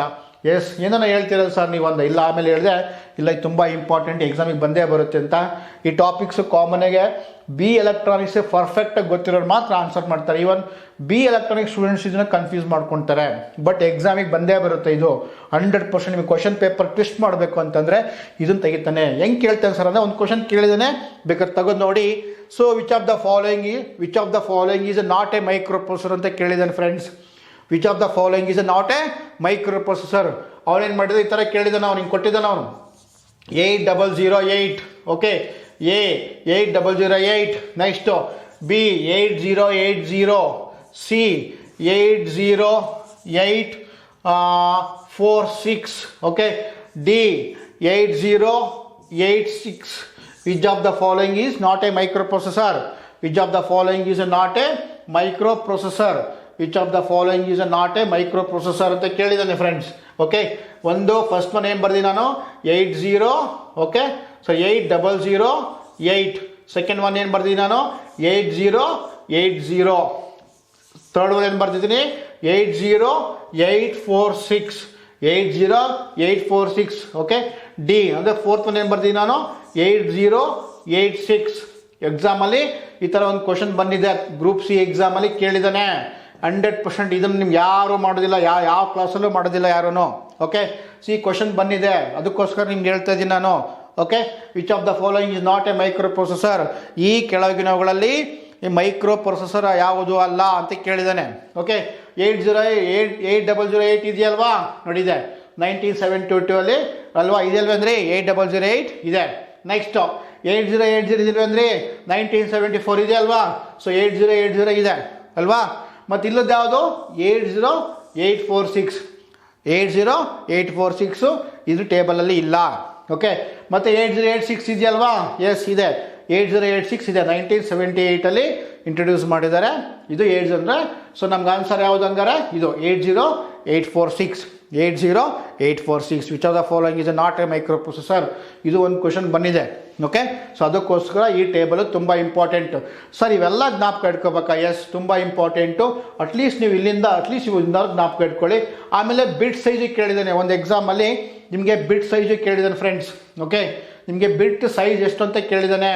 ಸ್ವಲ್ಪ ಡೆಪ್ತಾಗಿ ಹೋದರೆ ನಿಮ್ಮ ಕ್ವಶನ್ ಪೇಪರ್ ಟ್ವಿಸ್ಟ್ ಮಾಡಬೇಕು ಅಂತಂದರೆ ಈ ಬಿಟ್ ಸೈಜ್ ಇಂಪಾರ್ಟೆಂಟ್. ಇದೊಂದು 4 ತುಂಬ ಜ್ಞಾಪಕ ಇಟ್ಕೊಳ್ಳಿ. ಓಕೆ, ಈ ಬಿಟ್ ಸೈಜ್ ಇಂಪಾರ್ಟೆಂಟ್. ಓಕೆ, ಮಿಕ್ಕಿದೆಲ್ಲ 32 ಬಿಟ್ ಬರುತ್ತೆ. ಈಗ ನಾವು ಯೂಸ್ ಮಾಡ್ತಾರೋ ಎಲ್ಲ ಈ ಮೈಕ್ರೋ ಪ್ರೊಸೆಸರ್ ಏನು ಬರುತ್ತೆ 64 ಬಿಟ್. ಈಗೇನು ಯೂಸ್ ಮಾಡ್ತಾ ಇದ್ದೀವಿ ನಾವು ಮೈಕ್ರೋ ಪ್ರೊಸೆಸರು?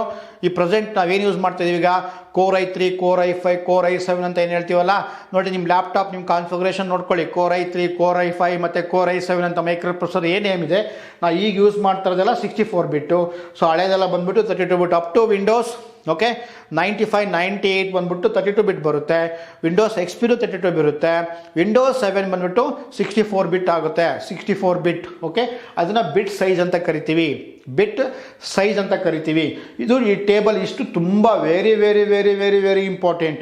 ಇದನ್ನು ನೀವು ನೋಡಿಕೊಂಡ್ರೆ ಒಂದು ಕ್ವಶನ್ ಕಂಪಲ್ಸರಿ ಯಾವುದೇ ಎಕ್ಸಾಮಲ್ಲಿ ನಿಮ್ಮ ಕ್ವಶನ್ ಪೇಪರಲ್ಲಿ ಇದು ಬಿಟ್ ಸೈಜು ಇಷ್ಟು ಟೇಬಲ್ ನೋಡ್ಕೊ. ಇದು ಮುಂದ್ಗಡೆ ಬರುತ್ತೆ, ಇದಾದಮೇಲೆ ನೆಕ್ಸ್ಟ್ ಬರುತ್ತೆ, ಇದಾದಮೇಲೆ ಮತ್ತೆ ನೆಕ್ಸ್ಟ್ ಬರುತ್ತೆ. ಏನು ಬರುತ್ತೆ ಅಂದರೆ ಏನು ಬರುತ್ತೆ ಗೊತ್ತಾ? ಇನ್ನು ಬರಿತೀನಿ ನೋಡಿ, ಇನ್ನೂ ಇಲ್ಲಿಗೆ ಮುಗಿದಿಲ್ಲ ಇದು. ಓಕೆ, ಇದಾದಮೇಲೆ ಮತ್ತೆ ಇದನ್ನು ಕಂಟಿನ್ಯೂಷನ್ ಬರುತ್ತೆ. ಏನೋ Pentium 1, Pentium 2, Pentium 3 ಅಂತೆಲ್ಲ ಬರುತ್ತೆ. Pentium 1, Pentium 2 ಅಂತೆಲ್ಲ ಬರುತ್ತೆ. ಓಕೆ, ಸೊ ಅಬ್ಸರ್ವ್ ಮಾಡಿ.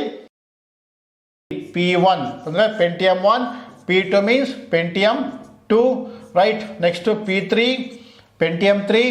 Okay, P means Pentium, P means Pentium. Next P4 very famous. Okay, Pentium 4, P4 ಅಂದರೆ Pentium 4. ನೆಕ್ಸ್ಟು ಡ್ಯುಯಲ್ ಕೋರ್ ಅಂತ ಬರುತ್ತೆ. ಡ್ಯುಯಲ್ ಕೋರ್ ಆದಮೇಲೆ ಕ್ವಾಡ್ ಕೋರ್ ಅಂತ ಯೂಸ್ ಮಾಡಿ. ಸಾರಿ, ಡ್ಯುಯಲ್ ಕೋರ್ ಆದಮೇಲೆ ಯಾವುದು ಡ್ಯುಯಲ್ ಕೋರ್ ಆದಮೇಲೆ ಏನು ಯೂಸ್ ಮಾಡಿದ್ವಿ? ಡ್ಯುಯಲ್ ಕೋರ್ ಆದಮೇಲೆ again you are using okay core two duo use ಮಾಡಿದ್ವಿ, right. Core two core two duo ಅಂತ ಕರಿತೀವಿ. Core two duo, core two duo ಆದಮೇಲೆ ನೆಕ್ಸ್ಟ್ ಬಂದಿದೆ ಯಾವುದು? Quad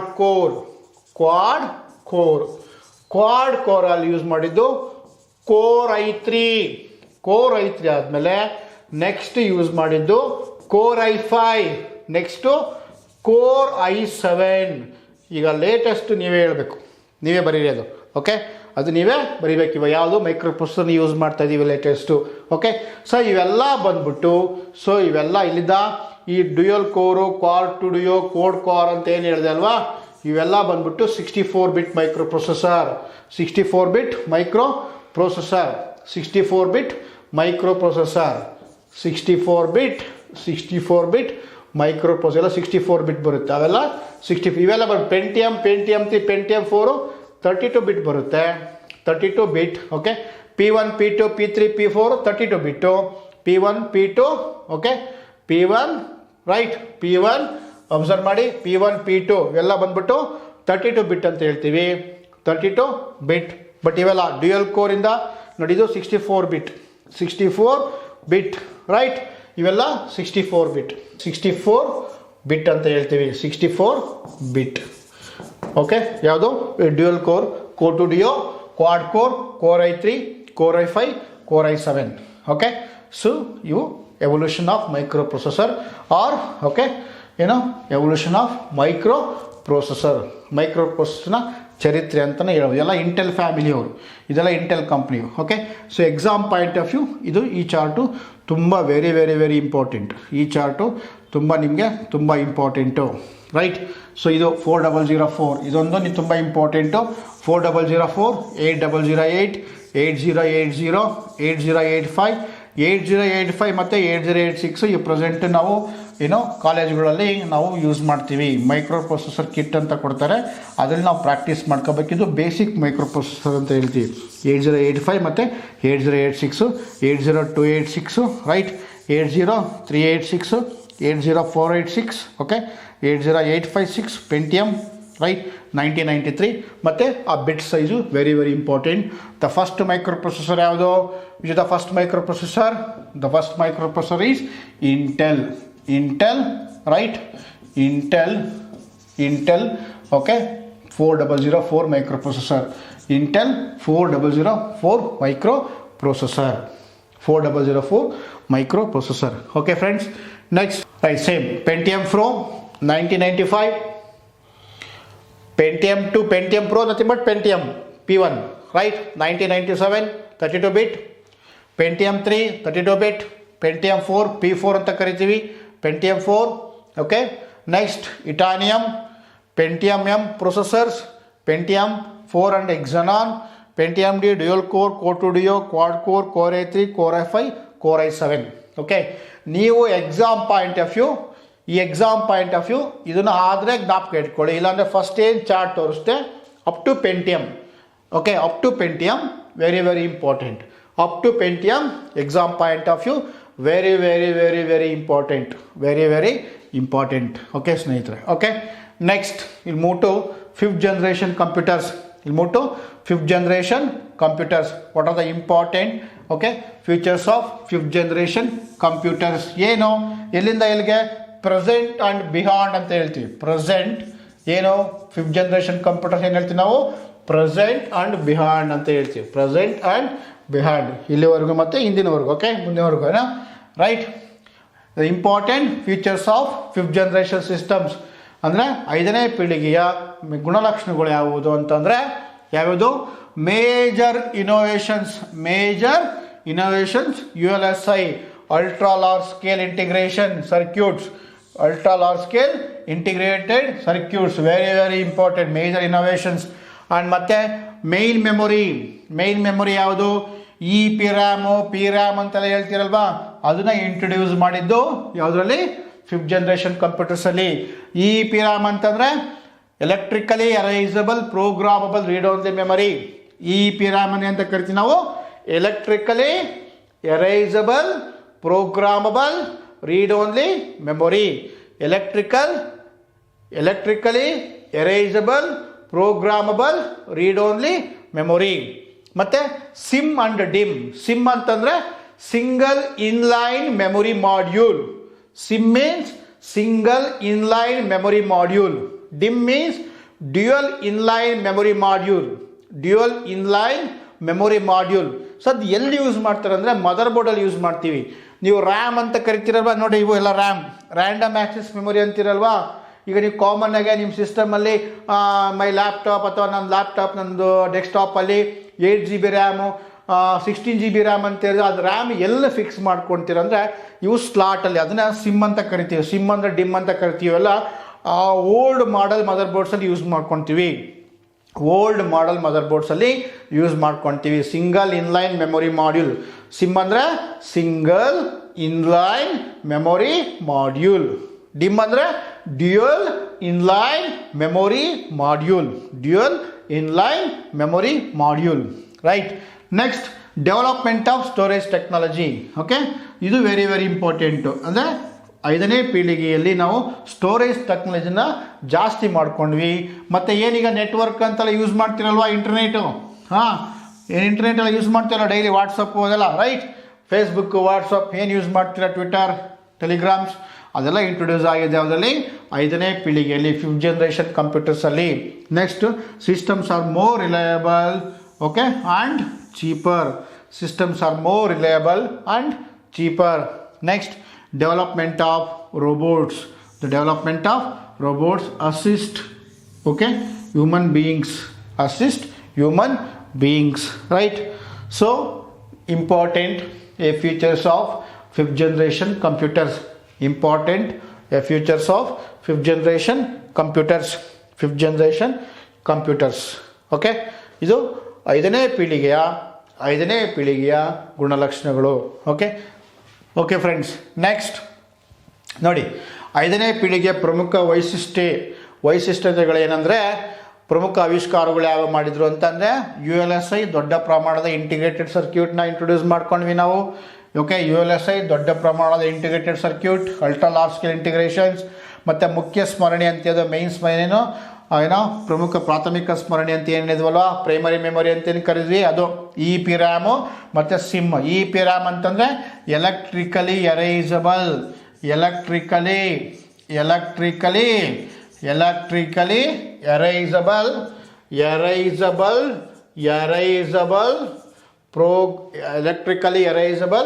programmable read only memory. Programmable read only memory. SIMM ಅಂದರೆ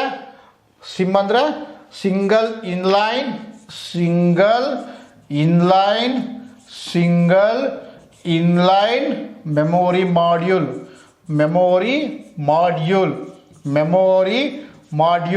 okay. DIMM ಅಂದರೆ dual inline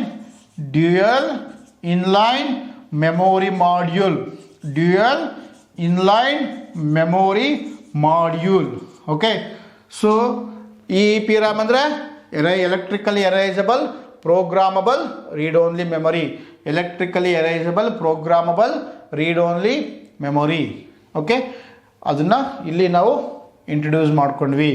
next ಶೇಖರಣಾ ತಂತ್ರಜ್ಞಾನ ಅಭಿವೃದ್ಧಿ, ಶೇಖರಣಾ ಸಾಮರ್ಥ್ಯನ ಜಾಸ್ತಿ ಮಾಡ್ಕೊಂಡ್ವಿ, ತಂತ್ರಜ್ಞಾನದಲ್ಲಿ ಪ್ರಗತಿ ಕಂಡ್ವಿ, ಮತ್ತು ವ್ಯವಸ್ಥೆಗಳು ಹೆಚ್ಚು ವಿಶ್ವಾಸಾರ್ಹ ಮತ್ತು ಅಗ್ಗವಾಗಿ ಎಲ್ಲರಿಗೂ ಕಾಮನಾಗಿ ಕಂಪ್ಯೂಟರ್ ಸಿಗೋ ಥರ ಆಯಿತು. ಮತ್ತು ಮಾನವರಿಗೆ ಸಹಾಯ ಮಾಡಲು ರೋಬೋಟ್ಸ್ನ ಯೂಸ್ ಮಾಡ್ಕೊಂಡ್ವಿ ಈ ಕಂಪ್ಯೂಟರ್ ಯೂಸ್ನಲ್ಲಿ. ಇವೆಲ್ಲ ಬಂದ್ಬಿಟ್ಟು 5ನೇ ಪೀಳಿಗೆಯ ವೈಶಿಷ್ಟ್ಯತೆಗಳು ಅಥವಾ ಗುಣಲಕ್ಷಣಗಳು ಅಂತ ನಾವು ಹೇಳ್ಬೋದು. Okay, next. Okay, most important. Okay, ಇವೆಲ್ಲ ಬಂದ್ಬಿಟ್ಟು ಯಾವುದು ಏನೋ ಅಪ್ಲಿಕೇಶನ್, ಅವೆಲ್ಲ ಬಂದ್ಬಿಟ್ಟು 5th ಜನರೇಷನ್ಸ್ ಕಂಪ್ಯೂಟರ್ಸ್ನ ವೈಶಿಷ್ಟ್ಯತೆಗಳು. ಇದಾದಮೇಲೆ ಮತ್ತೆ ನಾವು ಅಪ್ಲಿಕೇಶನ್ ಆಫ್ ಕಂಪ್ಯೂಟರ್ ಅಂತ ಯೂಸ್ ಮಾಡ್ತೀವಿ ಅಲ್ವಾ. ಅಂದರೆ ಎಲ್ಲೆಲ್ಲಿ ಎಲ್ಲ ಕಡೆ ಯೂಸ್ ಮಾಡ್ತೀವಿ ನಾವು ಗಣಕಯಂತ್ರಗಳನ್ನ.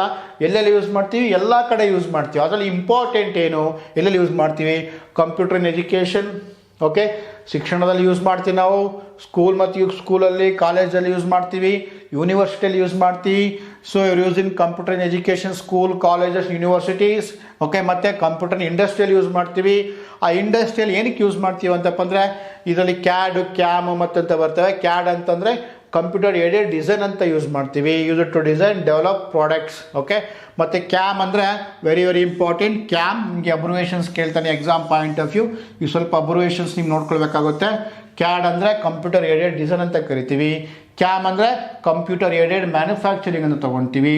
ಮತ್ತು CIM ಅಂದರೆ computer integrated manufacturing, computer integrated manufacturing. ಮತ್ತು CAE ಅಂತಂದರೆ computer aided engineering, computer aided engineering, computer aided engineering. Okay, so this are the abbreviations, nothing but. ಅಂದರೆ ನಾವು ಕಂಪ್ಯೂಟರ್ ಇನ್ ಇಂಡಸ್ಟ್ರಿಯಲ್ಲಿ ನಾವು ಯೂಸ್ ಮಾಡ್ತೀವಿ.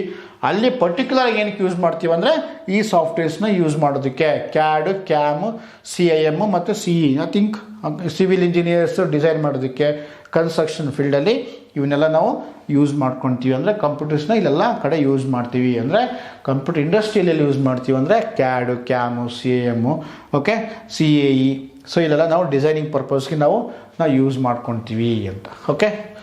ಓಕೆ, ನೆಕ್ಸ್ಟ್ ಇದಾದಮೇಲೆ so abbreviations once again most important exam point of view, please go through once. CAD, right, computer aided designs. Okay, next CAM ಅಂದರೆ computer aided manufacturing. ಮತ್ತು CIM ಅಂತಂದರೆ computer integrated manufacturing, computer integrated manufacturing. CAE ಅಂತಂದರೆ computer aided engineering. Okay, so ಇವೆಲ್ಲ ಬಂದ್ಬಿಟ್ಟು ಇಲ್ಲಿ computer in industry, computer in industry, computer in industry, computer ಇನ್ ಇಂಡಸ್ಟ್ರಿಯಲ್ಲಿ ಇವನ್ನೆಲ್ಲ use ಮಾಡ್ತೀವಿ. CAD ಅಂದರೆ ಕಂಪ್ಯೂಟರ್ ಏಡೆಡ್ ಡಿಸೈನ್, CAM ಅಂದರೆ ಕಂಪ್ಯೂಟರ್ ಏಡೆಡ್ ಮ್ಯಾನುಫ್ಯಾಕ್ಚರಿಂಗ್, CIM ಅಂತಂದರೆ ಕಂಪ್ಯೂಟರ್ ಇಂಟಿಗ್ರೇಟೆಡ್ ಮ್ಯಾನುಫ್ಯಾಕ್ಚರಿಂಗ್, CAE ಅಂತಂದರೆ ಕಂಪ್ಯೂಟರ್ ಏಡೆಡ್ ಇಂಜಿನಿಯರಿಂಗ್. ಕಂಪ್ಯೂಟರ್ ನೆರವಿನ ಇಂಜಿನಿಯರಿಂಗ್ ಅಲ್ಲ, ನೆರವಿನಕ್ಕಿಂತ ನೀವು ಏಡೆಡ್ ಅಂತ ಹಾಕೋಬೇಡಿ, ಈಸಿ ಆಗುತ್ತೆ ನಿಮಗೆ. Computer aided engineering. So the abbreviations ಇವು ಎಕ್ಸ್ಪ್ಯಾಂಡ್ ತುಂಬ important.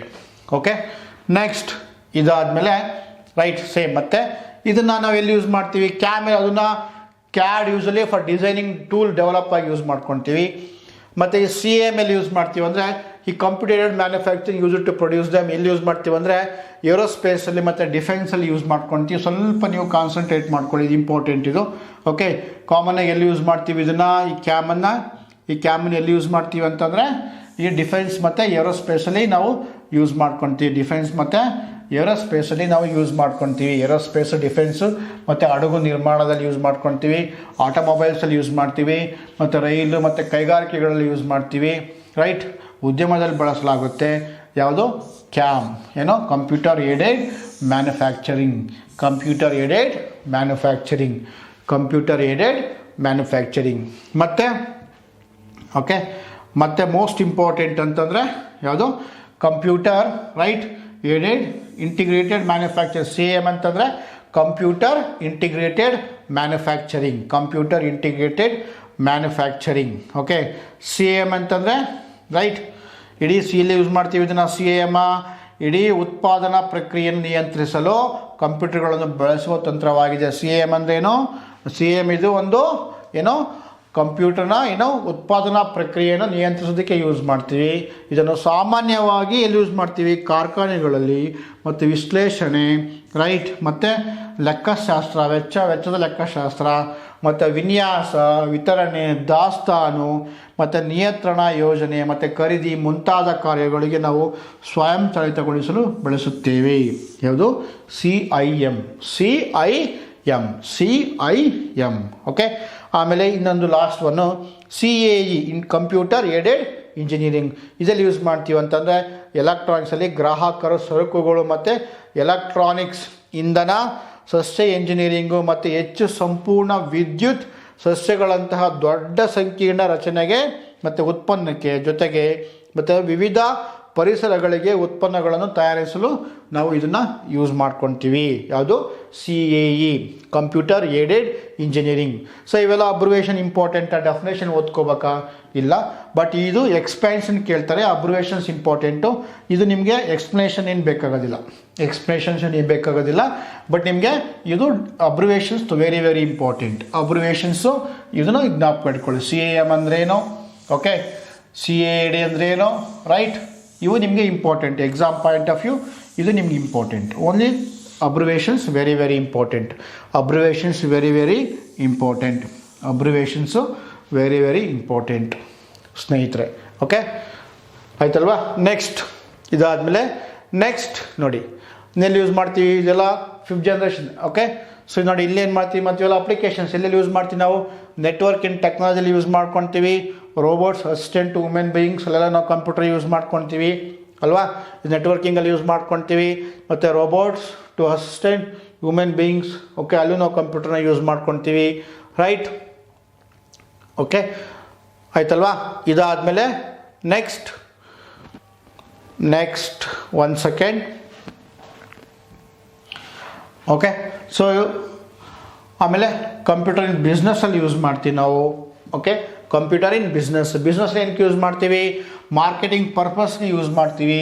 Stock exchange, okay, banks and online shopping ಮತ್ತು ಕಾಮರ್ಸಲ್ಲಿ ನಾವು ಸಿಸ್ಟಮ್ನ ಯೂಸ್ ಮಾಡ್ತೀವಿ. ಓಕೆ, ಮತ್ತು ಕಮ್ಯುನಿಕೇಷನ್ಸಲ್ಲಿ ಯೂಸ್ ಮಾಡ್ತೀವಿ. ಏನು ಕಮ್ಯುನಿಕೇಷನ್ಸ್ ಅಂದರೆ email, video conference, right, WhatsApp, chatting, so ಎಲ್ಲ ಅದೆಲ್ಲ ಕಮ್ಯುನಿಕೇಷನ್ ಬರುತ್ತೆ. ಮತ್ತು ಕಂಪ್ಯೂಟರ್ ಸೈನ್ಸ್ ಆ್ಯಂಡ್ ಇಂಜಿನಿಯರಿಂಗಲ್ಲಿ ನಾವು ಯೂಸ್ ಮಾಡ್ಕೊತೀವಿ. ಎಂಟರ್ಟೈನ್ಮೆಂಟಲ್ಲಿ ಮತ್ತು ಮಲ್ಟಿಮೀಡಿಯಲ್ಲಿ ಯೂಸ್ ಮಾಡ್ತೀವಿ. ಪಬ್ಲಿಷಿಂಗ್ ಅಂತಂದರೆ ಸೊ ನೀವು ಕಾಮನ್ ಮ್ಯಾಗ್ಝಿನ್ಸಲ್ಲಿ ಯೂಸ್ ಮಾಡ್ತೀವಿ ಇದನ್ನು. ಸೊ ಮ್ಯಾಗ್ಝಿನ್ಸಲ್ಲಿ ಯೂಸ್ ಮಾಡ್ಕೊತೀವಿ.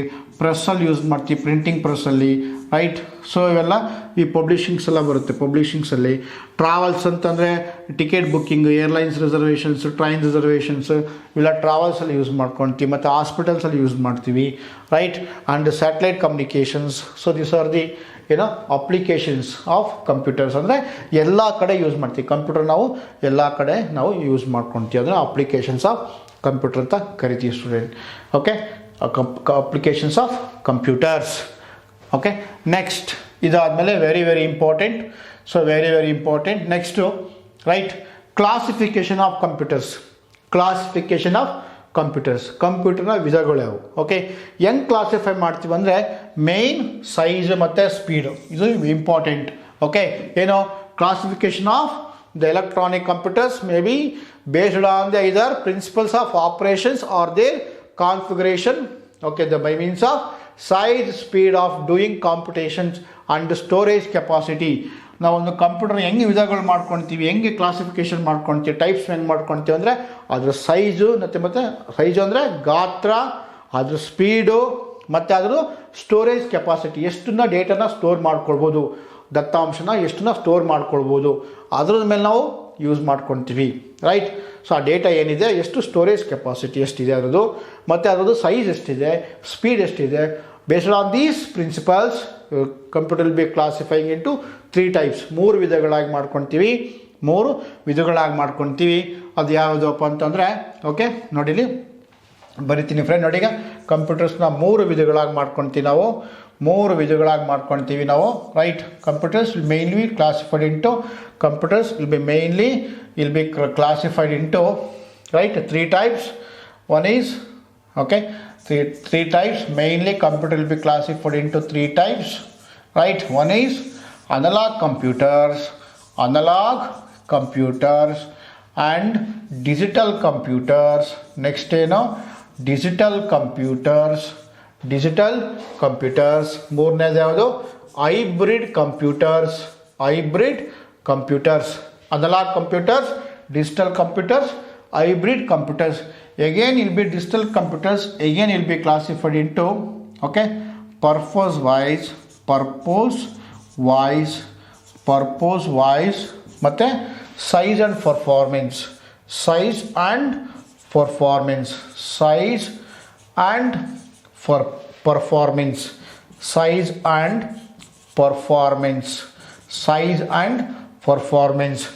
ಈ ಸೈಜ್ ಆ್ಯಂಡ್ ಪರ್ಫಾರ್ಮೆನ್ಸಲ್ಲಿ ಮತ್ತೆ ನಾವು ಕ್ಲಾಸಿಫಿಕೇಷನ್ ಮಾಡ್ಕೊತೀವಿ, ಟೈಪ್ಸ್ ಮಾಡ್ಕೊತೀವಿ. ಏನು mini computers, okay, micro computers,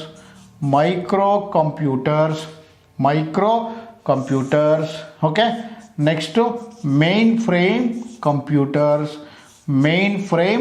computers ಮತ್ತು ಸೂಪರ್ ಕಂಪ್ಯೂಟರ್ಸ್ ಇಲ್ಲಿ ಬರೀತೀನಿ ಕೆಳಗಡೆ super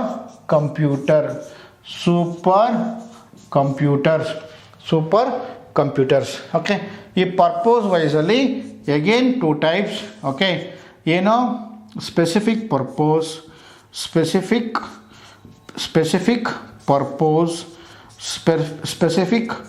purpose and general purpose,